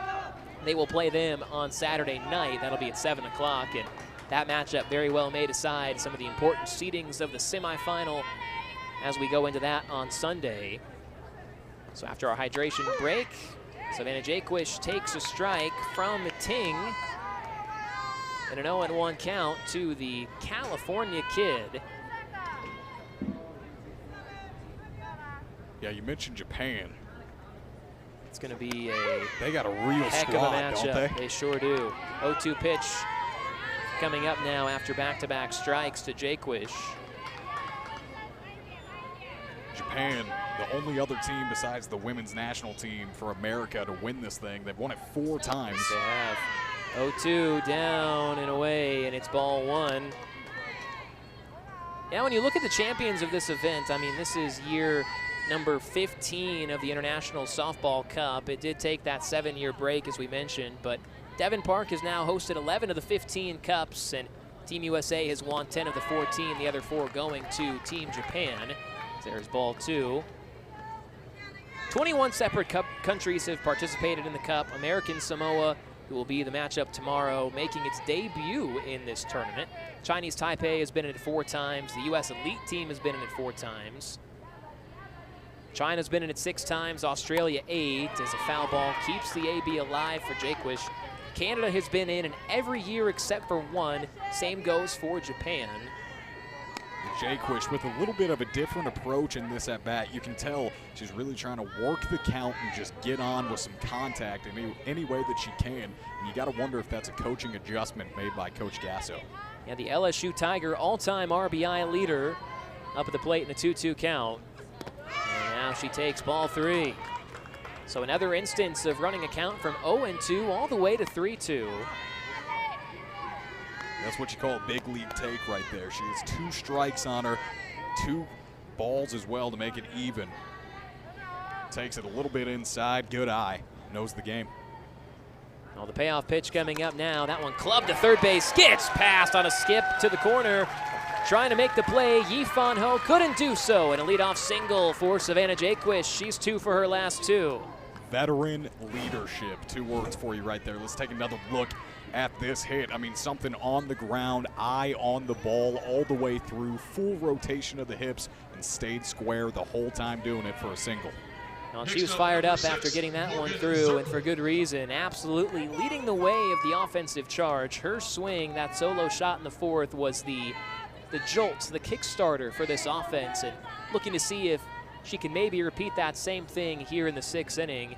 And if that offense can get to work now, following her lead as Morgan Zirkle, who homered her last time up, tries to bunt that runner over and tips it foul straight back. Well, we mentioned Morgan Zirkle and how qualified she is for this type of position. I mean, she's a head coach at Marshall. We talked about that. Talked about her still playing in the AUSL with the Bandits. She hit .333 this year for the Bandits. And in 2025-01, that one lifted out to center, hit well to the track, and catching the ball right there about 210 feet away from home plate for out number 1. Zirkle gave it a ride, but just not quite far enough for out number 1. It didn't go Zirkle's way that time, but talk about a very versatile and experienced player. The versatility coming from, she squared around the bunt, trying to get Janquish over there to second, and able to sacrifice herself, and then strike 1 goes by, and she says, you know what, I'm going to take a swing on this one, and it goes very far into deep center field. Just a very versatile player. Didn't end up going her way that time. Now, unfortunately, that runner's still at first base. We'll see if Bailey Klinger can move her over. Lifts that one towards the gap in right center field. Catch made on the move in center once again. So a busy half inning from Jian Ying so far, making back-to-back putouts, and now 2 away. Ting Yin is out there in center. Just playing right behind her relief pitcher right now. With a runner on, that's exactly what they need. Just going through it, trying to get back in the batter's box and get that 1 run. That is the difference maker right now. Yeah, Jia Ying Ting out there in center field making those back-to-back plays. Now in a goal to enter the game and homered in the 4th. Taking a ball. Subbed in for Lena Garcia, has been patrolling the shortstop position ever since then. Both infielders playing in quite a bit here. Yeah, they're on the corners. That one hammered down the line, and a fair ball into the corner. They send that runner around second to third. Gonna have to hold her up at third on a throw back in, and a good relay keeps it from being a 2-out RBI double, but a second hit of the day off the bench for Anna Gold, who is 2 for 2 with 2 extra base hits, and the inning will continue. Subs in the 4th as a pinch hitter, comes in, hits a home run, and then here's that double as Jaquish will round second and stay put at third. Diving back to the bag, making sure she's safe, and she will be. Now 2 runners in scoring position here, gonna bring up a meeting. And it will bring up, as of now, Gabby Garcia. We'll see if they decide to make any sort of changes. As of now, Gabby Garcia meeting with her current collegiate head coach, coached by Patty Gasso at Oklahoma. Garcia set to be a junior this coming year over at the University of Oklahoma. Spent 2 seasons there so far. In her 2 underclassmen years, Gabby Garcia, the middle infielder for OU, she has been an SEC first-teamer and an SEC second-teamer. Making her Team USA debut in this event, has been an everyday shortstop at Oklahoma since her first career game. 121 games, 373 batting average, 134 hits, 132 RBI. So that's what you bring to the table. There's a look at the fans, and there's the look at the Chinese Taipei dugout there. Oh, well, there you go. I kind of teased, unless they make a change, and the USA Elite Squad is doing just that. From one Sooner to another, we will go from Gabby Garcia to the slugger, Kendall Wells, here in this spot. And if you have not heard the name Kendall Wells, you may not have watched much college softball this past season. In her freshman year at Oklahoma, she set the OU and SEC single-season home run record, hitting 39 home runs in her first year, breaking Jocelyn Allo's record with the Sooners, and she absolutely tortured SEC and NCAA pitching all season long. She comes off the bench here in the 6th inning, and with it prompts us a pitching change as well. And those Oklahoma fans know exactly who she is. They're filling up the stands here and making some noise with that Boomer Sooner chant. Really exciting to see Kendall go out there and swing it. The sophomore at OU out of Bogart, Georgia. So Tu Ya-Ting comes out after a few innings out of the bullpen, and now they go with Chu Yi-Shan, included in that 2025 World Games roster, part of Chinese Taipei's Asian Games as well. And she's one of those who's kind of on the fringe on this Taipei roster going forward in international play. So a big opportunity for her to try to go from being borderline pitching depth to being a trusted upon arm. And this is going to be a major situation for her to come in. 2 outs, runner on base, 2 runners on base, second and third. And you got Kendall Wells up at the plate, who has done a lot in 1 year at Oklahoma. And she did a lot of that damage right here at Devon Park as well. Her first ever game that she played here was the Bedlam game against Oklahoma State, and she homered in that game. And obviously, they didn't make it to the Women's College World Series this year, so a little bit left to be desired for OU. And Patty Gasso, though, the current national team coach, she's over there in the third base box when we get done with this couple of warm-up pitches. Patty Gasso really put the world on alert for Kendall Wells before she ever played a game. And it's a lot. It shows a lot of trust in a coach to praise one of their own that has not even played a game yet. And Patty Gasso, in their preseason press conferences before the season started, when talking about Kendall Wells, she said, "You're going to remember her name from her very first game." And Kendall Wells hit a game-winning home run in her first career game, and obviously went on to set those records, the SEC and OU single-season home run records. And now here she is making her debut with a Team USA sanctioned event here in the International Cup, and she's got runners in scoring position with 2 down. And welcome to Team USA, Kendall Wells. We'll see if you can take advantage of the opportunity. Yeah, Kendall Wells here, you know, one of the youngest players on this team, and to get that kind of recognition from Coach Gasso and to be put into this situation here, 2 runs that you would really like to have come across the base here at home plate. And you would like to bring these guys home. You bring in Kendall Wells, try to make it happen. Shows a lot of trust that they have in her. Well, and it shows the amount of terror that it seems the Taiwan squad has as Chinese Taipei gives her the intentional walk. Sets up the force out. Really not a bad move there by Chinese Taipei. It's just kind of funny. You get all the Boomer Sooner going. You get a lot of excitement here at Devon Park.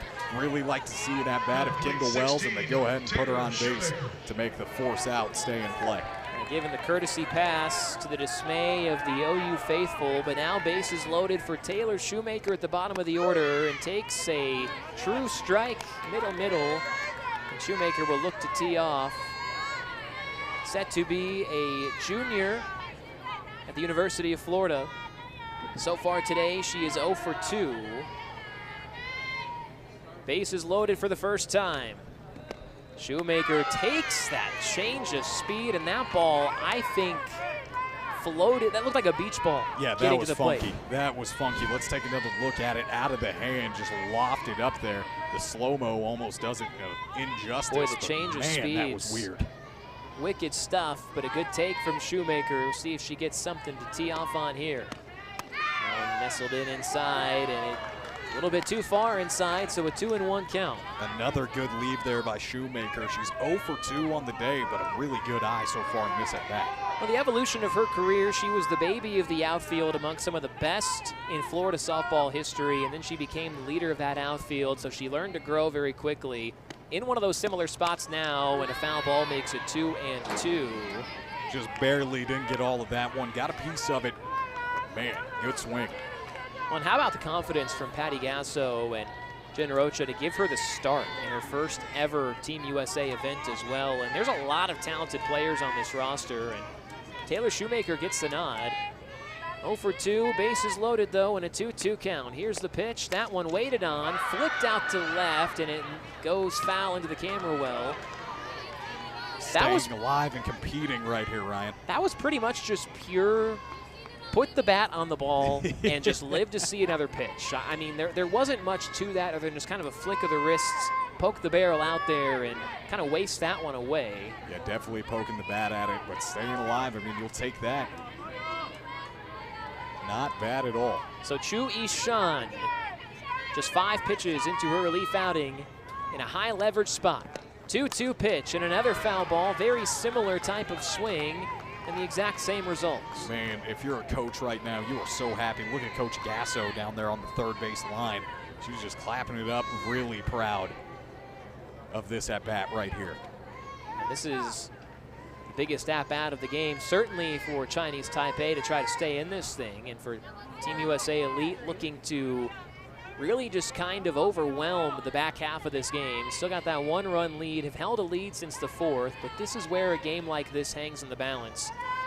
Long at bat, who will win the battle with bases loaded? 2-2, Shoemaker lines out to second. Well, a good at bat and a hard hit ball just snared on a line by Lee Oh, and it ends the inning as Team USA strands the bases loaded and holds a 1-run lead as we head to the bottom of inning number 6. For the Chinese Taipei squad, it will be 5, 6, and 7 in the order, and we'll see where the USA Elite team decides to go with the pitching. If they go with who was just in, it would be Keilani Ricketts. We'll let you guys know when we come back after this. Late stages of Game 1 of Group Play. It's the International Cup presented by Mercy.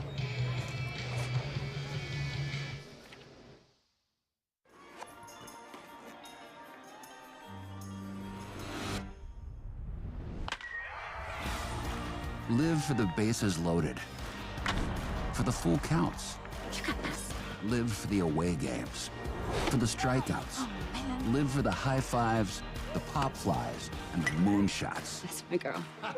There's my slugger. Live for the big moments and the little ones. Live the game like never before. I am a place that's built on tradition but thrives on momentum, where solid roots keep me grounded and big ideas push me higher, where the streets hum with energy, culture sparks connection, and we celebrate every win together. From the bright lights to the colorful walls, from the sound of progress to the quiet of wide open spaces. I am a place that finds its way into your spirit, your stories, your heart. They call me Oklahoma City, and I've saved you a front row seat.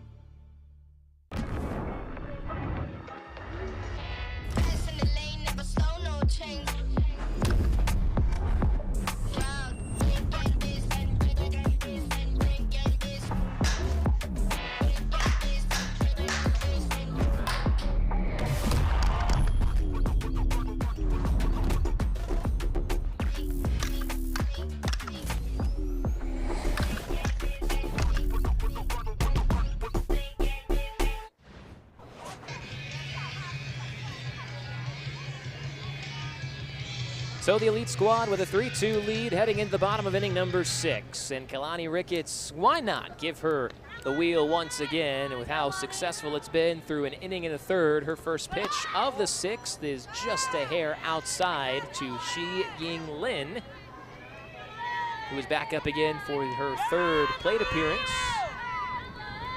Had a 0 for walk 2 so back in far. the 4th there. Yes, so 0 for 1 with a walk. Had a 4-3 ground out as well over the right side of the infield.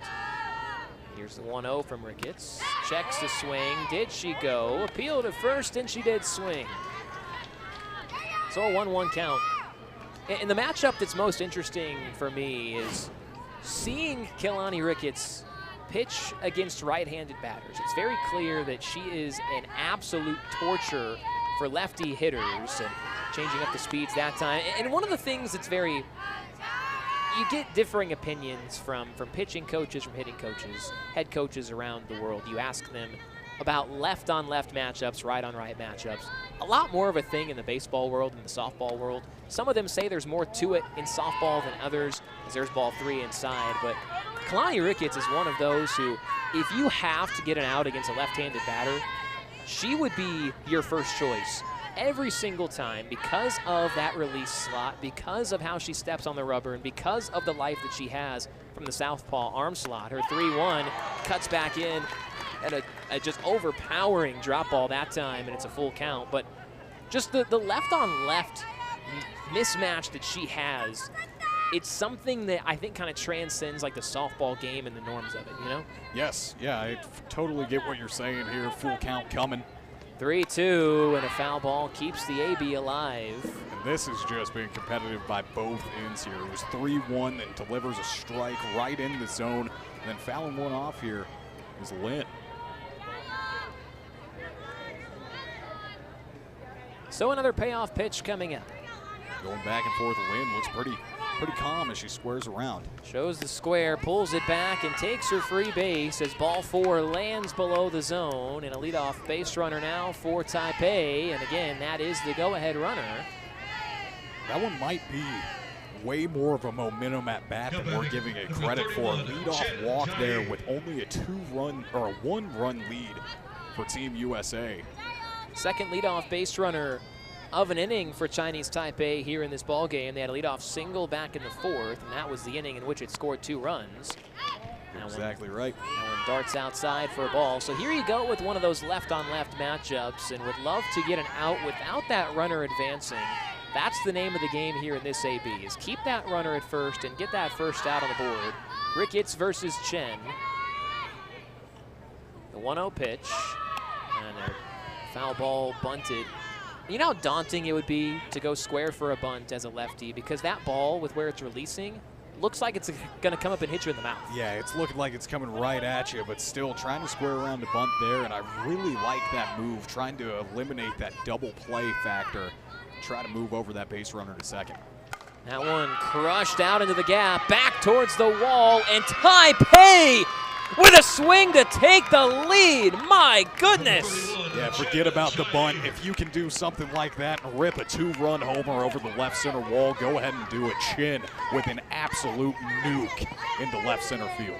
The veteran lefty for Chinese Taipei gives them their first lead of the game, and it's in the latest stages it could be.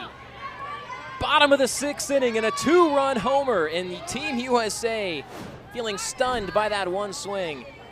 And that just shows how important that leadoff walk was. It was a competitive at-bat there by Lynn, and her getting on there results in a 2-run shot to take the lead instead of a 1-run shot to just tie. Well, so now you got to try to kind of reset yourself after that swing, and Team USA now at this point going to have to score at least 1 run in the 7th, otherwise it will suffer an upset loss in game 1 of this group play. Yeah, not to be expected, but it just shows, I mean, if you're not going to get the bats going consistently, you're going to pay for it eventually.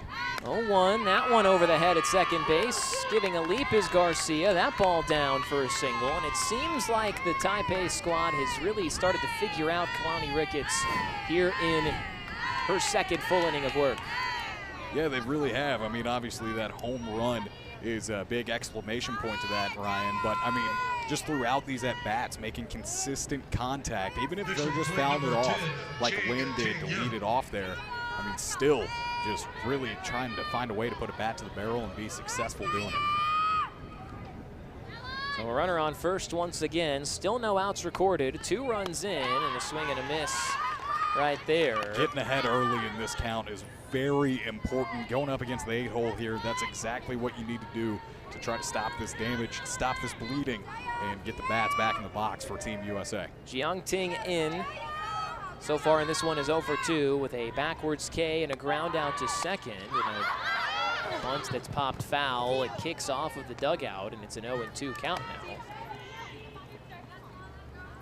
You got 2 strikes, Will? Just adding on. She got ahead early. Now she fouls one back off of that bunt. 0-2 count with no outs towards the bottom of the lineup, and you know the top is coming back around. So you can pick up this out right here. That would be monumental for Ricketts and company. 0-2 outside. 1 ball and 2 strikes. So Team USA with 3 straight home runs took a 3-0 lead.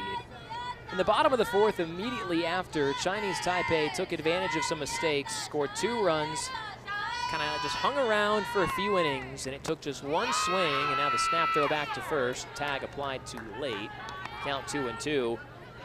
You let the Taipei team hang around a little bit too long, give up that leadoff walk, and it was Chen Xia-Yi who delivered the big swing. Oh, no doubt, no doubt. I mean, that was a colossal swing. That one tapped over to third base, could turn two here to second for one. Back across and not in time, able to run that one out.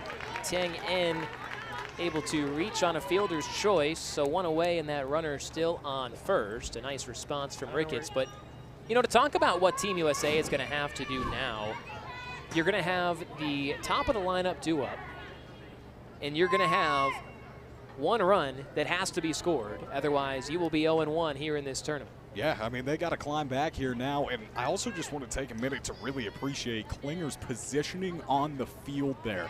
That was a hard hit, one-hop ground ball right into her glove, and if she's backed up playing the normal third base position, not creeped in on that third base line, she probably doesn't make that play with the speed over there by the first base runner. So being able to play up and in and really get that ball out quick to second to at least secure one out and get that lead runner out, very great play there by Klinger. Well, Team USA not going to take any chances. Looks like they will go with a pitching change. Ricketts handing the ball off, and we will have a new pitcher coming up. It is Ali Carta who will get the ball with one away here in the bottom of the sixth inning. Team USA a little bit stunned right now after taking a 4-3 deficit on a two-run home run from Chinese Taipei. We'll come back and continue on with this inning of the International Cup presented by Mercy.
Number 5, Lin Chi-Yun.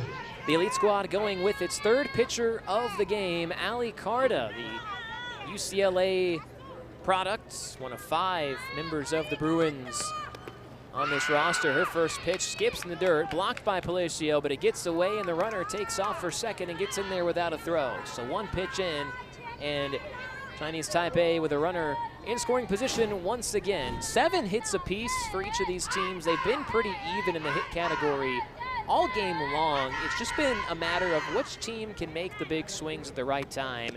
Here's the 1-0 pitch and a foul ball from the 9-hole hitter here at this spot. They went with a pinch hitter here as well, Lin Chi-Yun.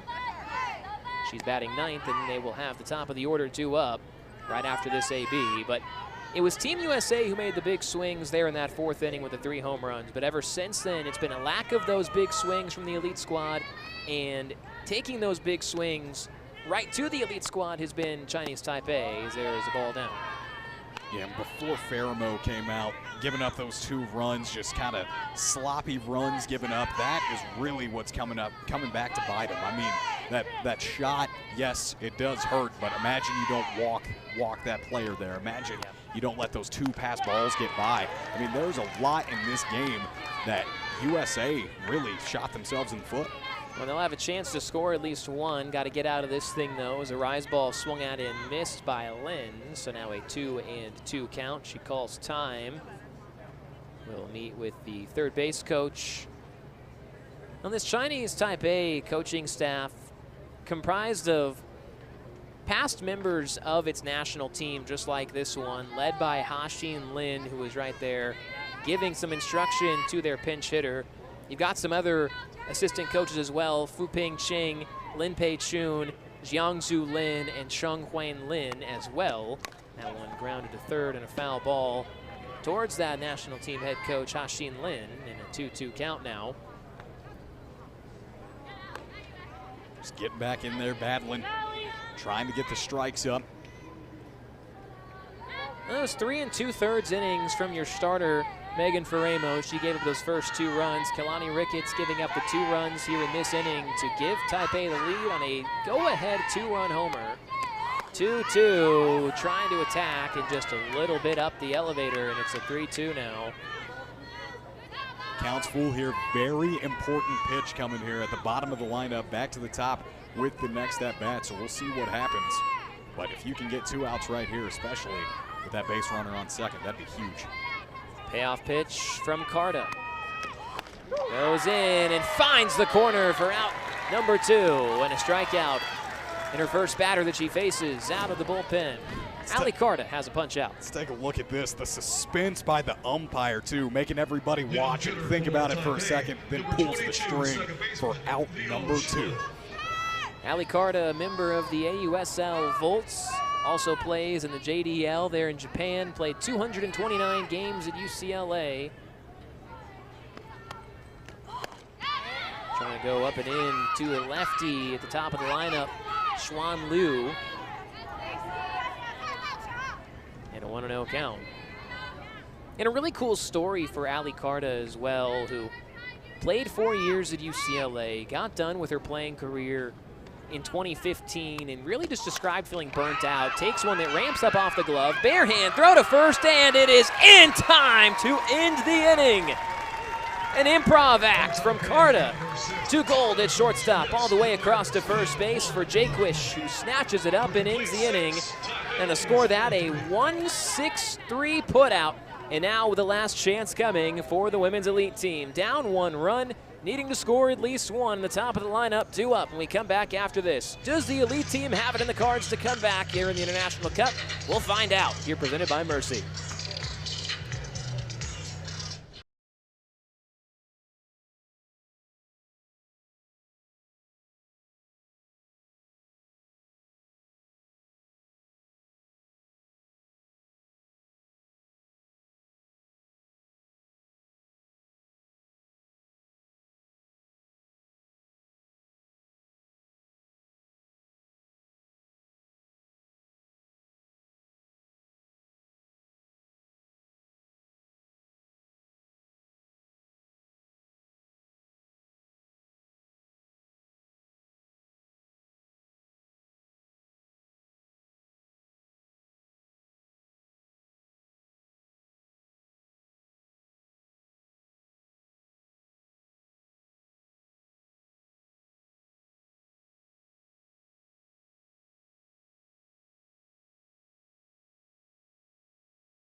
Last call for the women's elite team here in Game 1 of the International Cup here at Devon Park. And after holding a lead for most of the game, getting that 3-0 lead in the 4th inning, getting all the way to the bottom of the 6th with a 1-run lead, just like that, Chinese Taipei gets a 2-run home run to left center field to take its first lead of the game, and now backs against the wall for the red, white, and blue. And it starts off with Sydney McKinney, the Wichita State alum who had a single off of the bench back in the 5th, tasked with trying to get this rally started.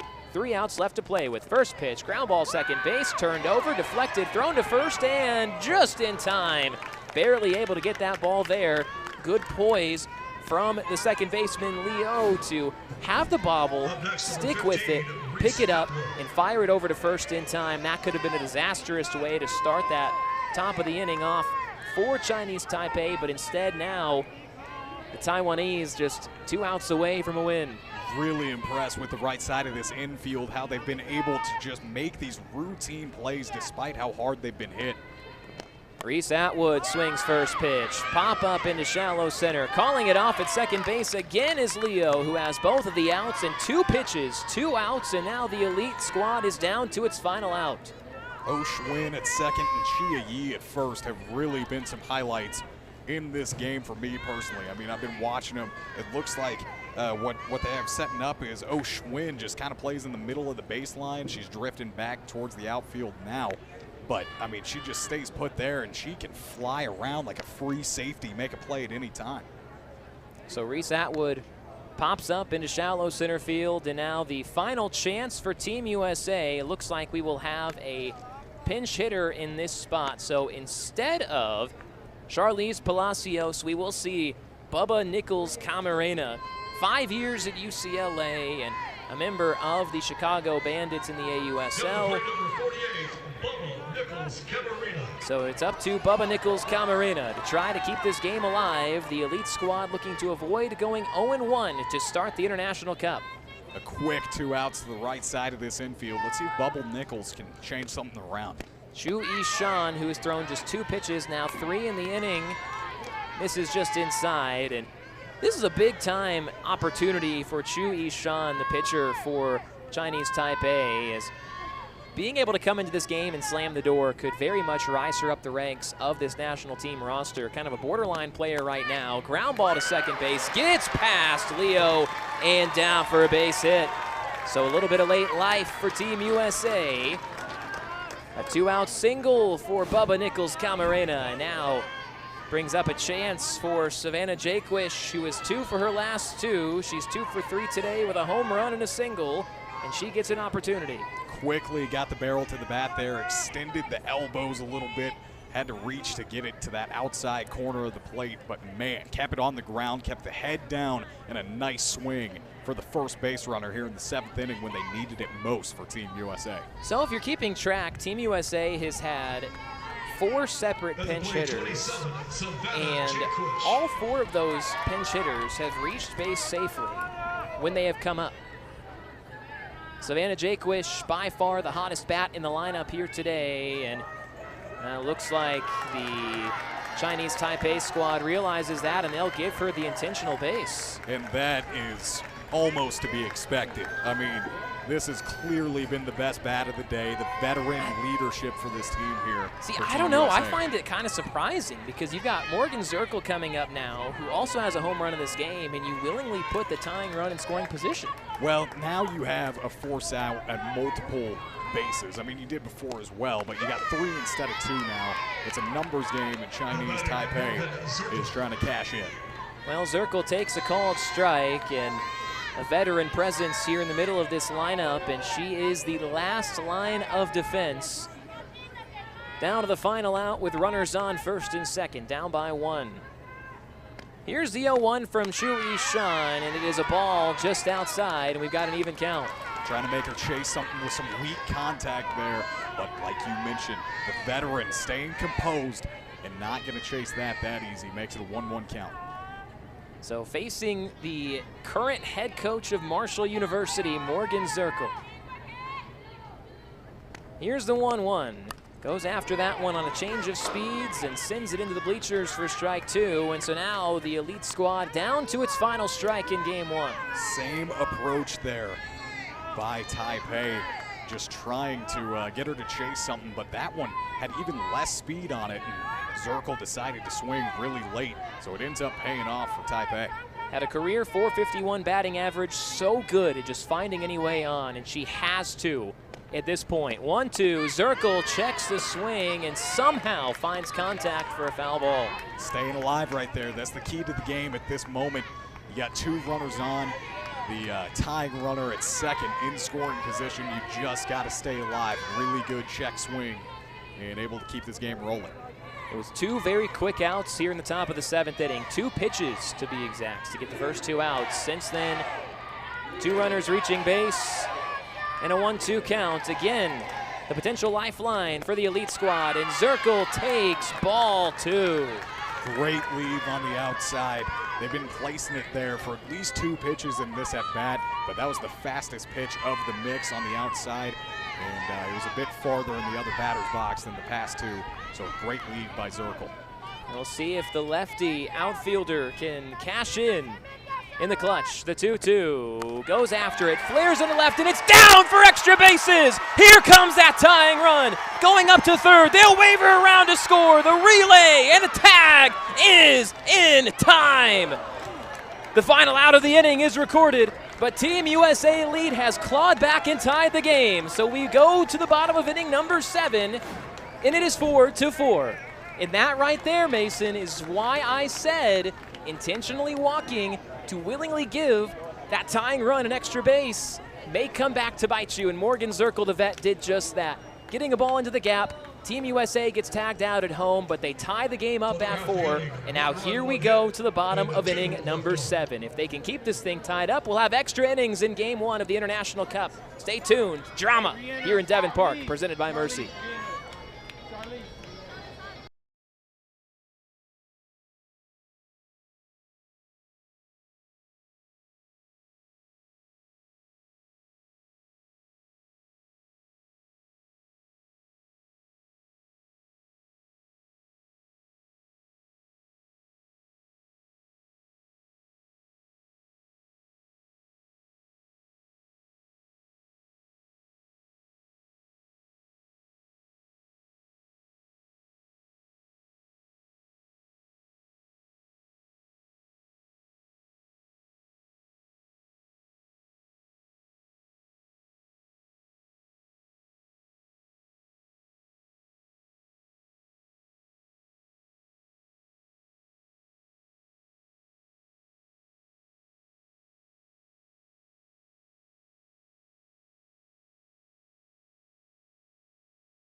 So down to the final strike, the U.S. Elite squad claws back and forces a bottom of the 7th inning. It was 4-3 Chinese Taipei, and Morgan Zirkle in a 2-strike count with runners on first and second. She ropes the ball into the gap in left center field, bringing home the tying run.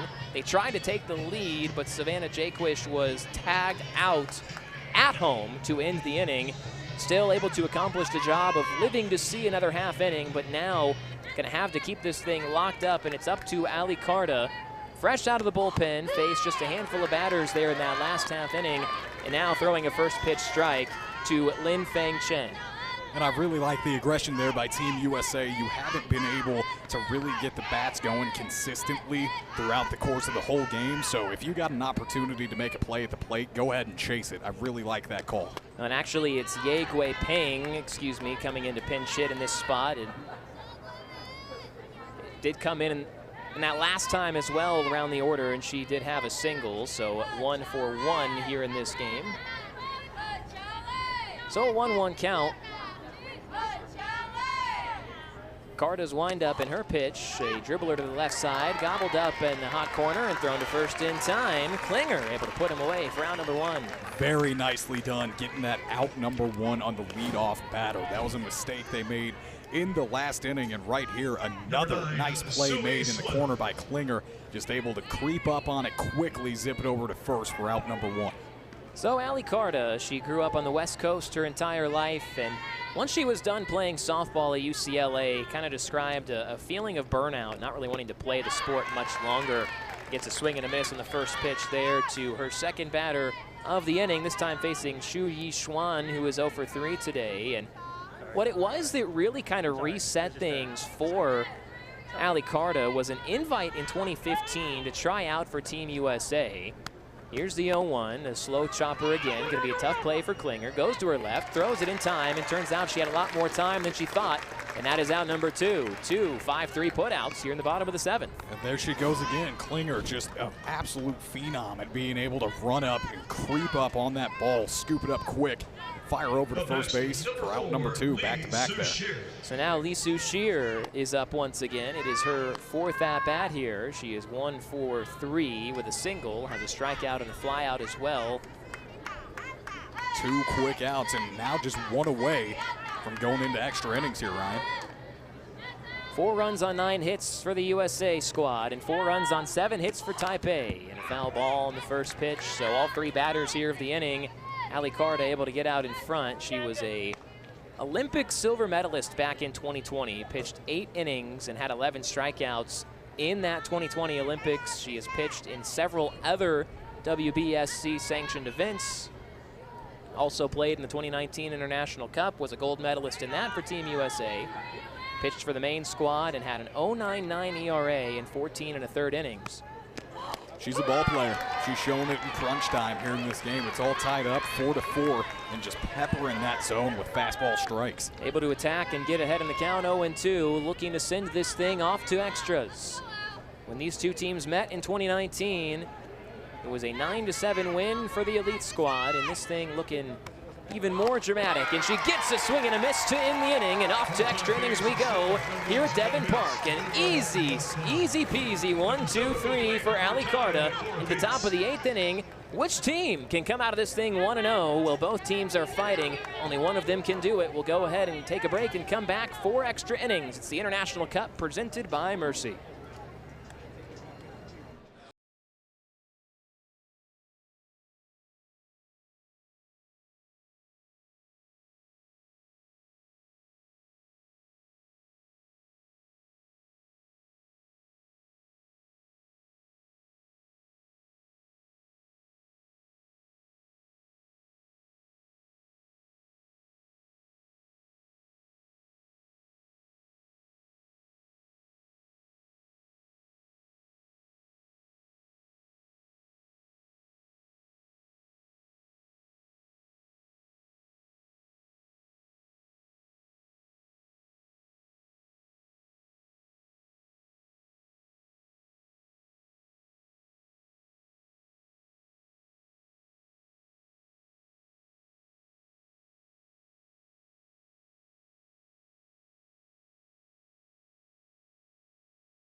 So 7 innings, not enough to decide a victor in Game 1 of International Cup play. Team USA Elite versus Chinese Taipei, and in a tie ball game 4-4, we head on to extra innings. The 8th inning of action coming up, and via these international rules, the Elite squad will start with a runner on second, and it will be Bailey Klinger leading things off. Here in this game, she is 0 for 3. She's 0 for 3 today, made some great plays defensively. Shoots that one out to right field. Could be enough to let that runner tag from second to third. She takes off, gets in there without the throw, cut off at second base, and Team USA has the go-ahead run 60 feet away. Advances a runner there with a really big swing out into right field. Let's take a look at it. Had to extend that barrel and even ends up dipping the shoulders down. It pans out for her there, and then the double oven mitt base runner makes it to third. hey, she's just giving herself options. She No, I love slide it. in with the right, slide in with the left. You know, all about having options and versatility. And she certainly is an impactful runner over there, trying to give a 5-4 lead back to the elite squad, who held a lead for quite some time before the Taipei team snatched it away from the heart and soul, but then able to get that run right back. Anna Gold with a chance to give the lead right back, and she takes ball 1. And what a heck of a outing it's been so far for Anna Gold off the bench. A home run and a single in her 2 at-bats. Coming in originally for Alina Garcia, has been patrolling the shortstop position as well, and a chance to come through, which she does on a big swing to center field, and it's a home run! Second one of the game. Anna Gold is red hot. The Duke graduate just 2 years ago makes a big swing into center field. Her second home run of the day. She was taking some deep breaths before this at-bat began, waving her fingers around, just feeling the moment, feeling the presence, and truly cementing herself in this batter's box. Take a look at that swing. Just able to send that thing to straightaway center field, up and over the head of Jian Ing. And when she was rounding third, had the little wing flutter as she rounded it as well. Just an unbelievable performance for Anna Gold here today. 3 for 3, 2 home runs, 3 RBI out of the 6 runs that have scored for Team USA, and a 2-run lead right back for the red, white, and blue. Yeah, that is just an incredibly clutch moment right there from Anna Gold. 2 home runs and a double. And if you think that she's got a shot at playing in these upcoming Olympics, you got a right idea. Gabby Garcia in a 2-0 count now as well. So far here in this game, she had the first 2 at-bats. She had a single and a line out. Then she was replaced by Kendall Wells, who was given the intentional walk. They reinsert Gabby Garcia back into the infield and back into the lineup here as well. She's got empty bases, but looking to keep the foot on the gas for Team USA. 2-run lead now, but don't want to get too comfortable. We saw what happened earlier when we did that. 2-0 pitch is inside. And Garcia now in a very advantageous count, 3-0. Looking to get another base runner on here. Garcia facing a 3-0 count, probably going to be given the red light. Yeah, I'd imagine so. Given the take sign here, just force Chu Yishan to earn that first strike, which she does on a slow motion fling to the base. Right there to the plate, just I mean, that thing crawled. Yeah, just trying to get in the zone. I mean, they knew Garcia wasn't going to take a rip at it. Just trying to get that strike in there. You don't want to walk anybody if you're Chinese Taipei. 3-1, able to get a rip at that one. Line drive, center field, to the wall, and a leaping catch in center field by Jian Ing. What a catch. Taking away a hit from the elite squad, and that would have been extra bases for Gabby Garcia, but instead out number 2. The second fly out to center this inning. There's a second look at it. Ends up hitting the wall. And what a catch out there in center field. So Jian Ting En has been busy here this inning, and that time making a contortionist act catch for the second out. And now Taylor Shoemaker takes a called strike on the first pitch. Shoemaker so far today is 0 for 3. Fly out and 2 groundouts. See if she can break through for her first international competition hit. 0-1, and it's 0-2 now on a foul ball. That's a good swing. A lot of power behind it. Just got to time it up now. But despite being 0 for 3 on the day, I mean, you like to see that non-hesitant swing out of Shoemaker.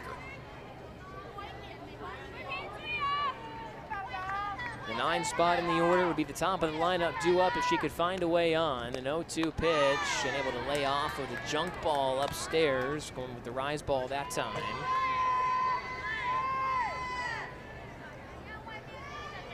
So a successful top of the 8th inning for Team USA Elite.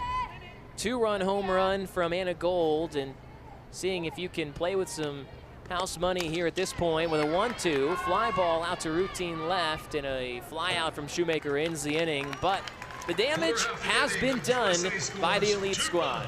A 2-run home run from Anna Gold, her second one of the game. And just like that, the red, white, and blue are 3 outs away from a win here in game 1. We'll see if they can close it out when we come back in the bottom of the 8th inning. It's the International Cup presented by Mercy.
Extra innings here in Devon Park. The shadows beginning to creep in from left to right, just highlighting a bit of a spotlight on the current pitcher for Team USA, and firing in there for a called strike 1, and that being number 3, Ali Carta, who is out there for her 3rd inning of work out of the bullpen. 3rd Team USA elite pitcher of this ball game, and it certainly has been a dramatic finish here in this one. Ryan Breeden and Mason Humpner live with you guys here in the International Cup, and we get a called time for that 0-1 pitch after Team USA took an early 3-0 lead on back-to-back-to-back.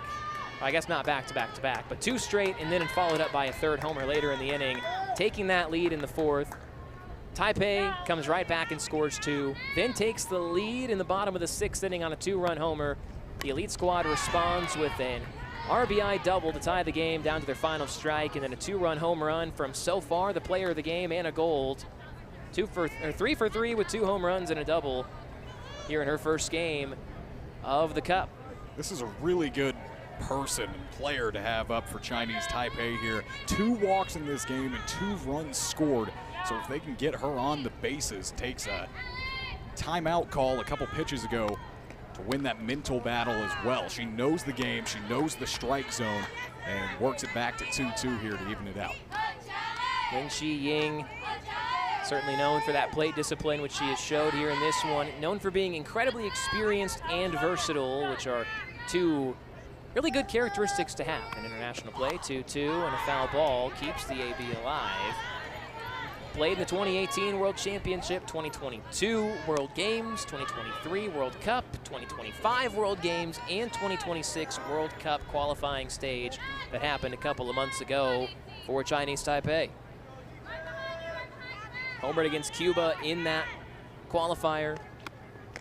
And now she swings and lifts one high in the infield dirt, calling it off and making the catch is Garcia. And the elite squad 2 outs away. Really nicely done there. In the circle there by Carta to be able to just compete, go after her. I mean, getting her to 2 strikes is half the battle just because of her eye and her discipline. So being able to get her to 2 strikes and make her swing on anything close, that's exactly what you needed to do. And now you got a home run header up to the plate here. Shi Ying Chen, who does lift one down the left field line and hooks foul. So the count 0-1. Good job getting ahead once again for Carta. Shin Shi Yi up to bat here. has a home run, a double, and a strikeout. So looking to swing big, and has done so far in this one. It's been the back half of the lineup, the part that's coming up right now for Taipei that has done all of the damage. Here's Carta's 0-1 pitch, and that one blocked behind home plate by Palacios. Good job keeping that one in front to keep that runner at second base.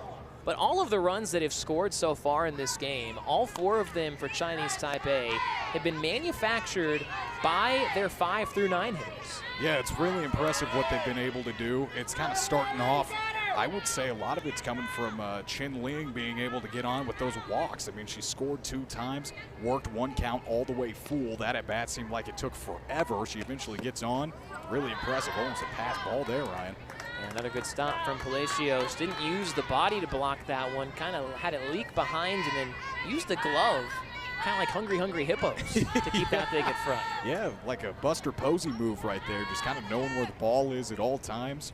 Palacios, a great catcher to have behind the dish. Here's the 2-1 from Carta. On the ground, spinning fair, and it is fielded and tagged on the bag for out number 2. A ball that had some crazy corkscrew spin. Boy, that thing stuck right there on the line, spun 5 to 6 feet back into fair territory, and just a disciplined play by Jaquish at first to get the out unassisted, and now 2 outs on the board for the USA Elite squad, and they're an out away from getting the win. Yeah, very impressive play right there. Just being able to stay disciplined like you mentioned. I mean, that thing was almost like a cue ball in pool. Just had a ton of spin and just drove into the ground. Well, that was the hardest pitch of the outing from Carta. She gave it everything she had that time. All the mustard in the bottle, but it's a ball, 1-0. Chi Win Chen is the last chance for Taipei.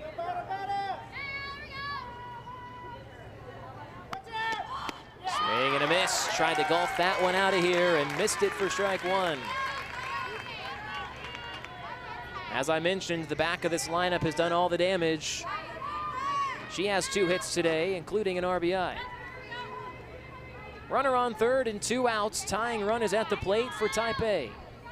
Here in extra innings, the 1-1 and a foul ball, and now the Elite squad a strike away from advancing to 1-0 here in the International Cup. Staying alive with that swing, but not doing it in a timid way. That was a big cut. She was just a little late to the party, and now Devin Park is getting excited. Game hangs in the balance, and a standing ovation for Ali Carta, looking to slam the door on Chinese Taipei. A back-and-forth game that comes down to this 1-2 pitch. Here it comes, and it's a bit high. Makes the count even, trying to get her to chase something up high while she has balls to spare within the count. Really good pitch decision and choice there by Carta and company. USA chance all around Devin Park. Carta needs 1 more strike. Can she find it?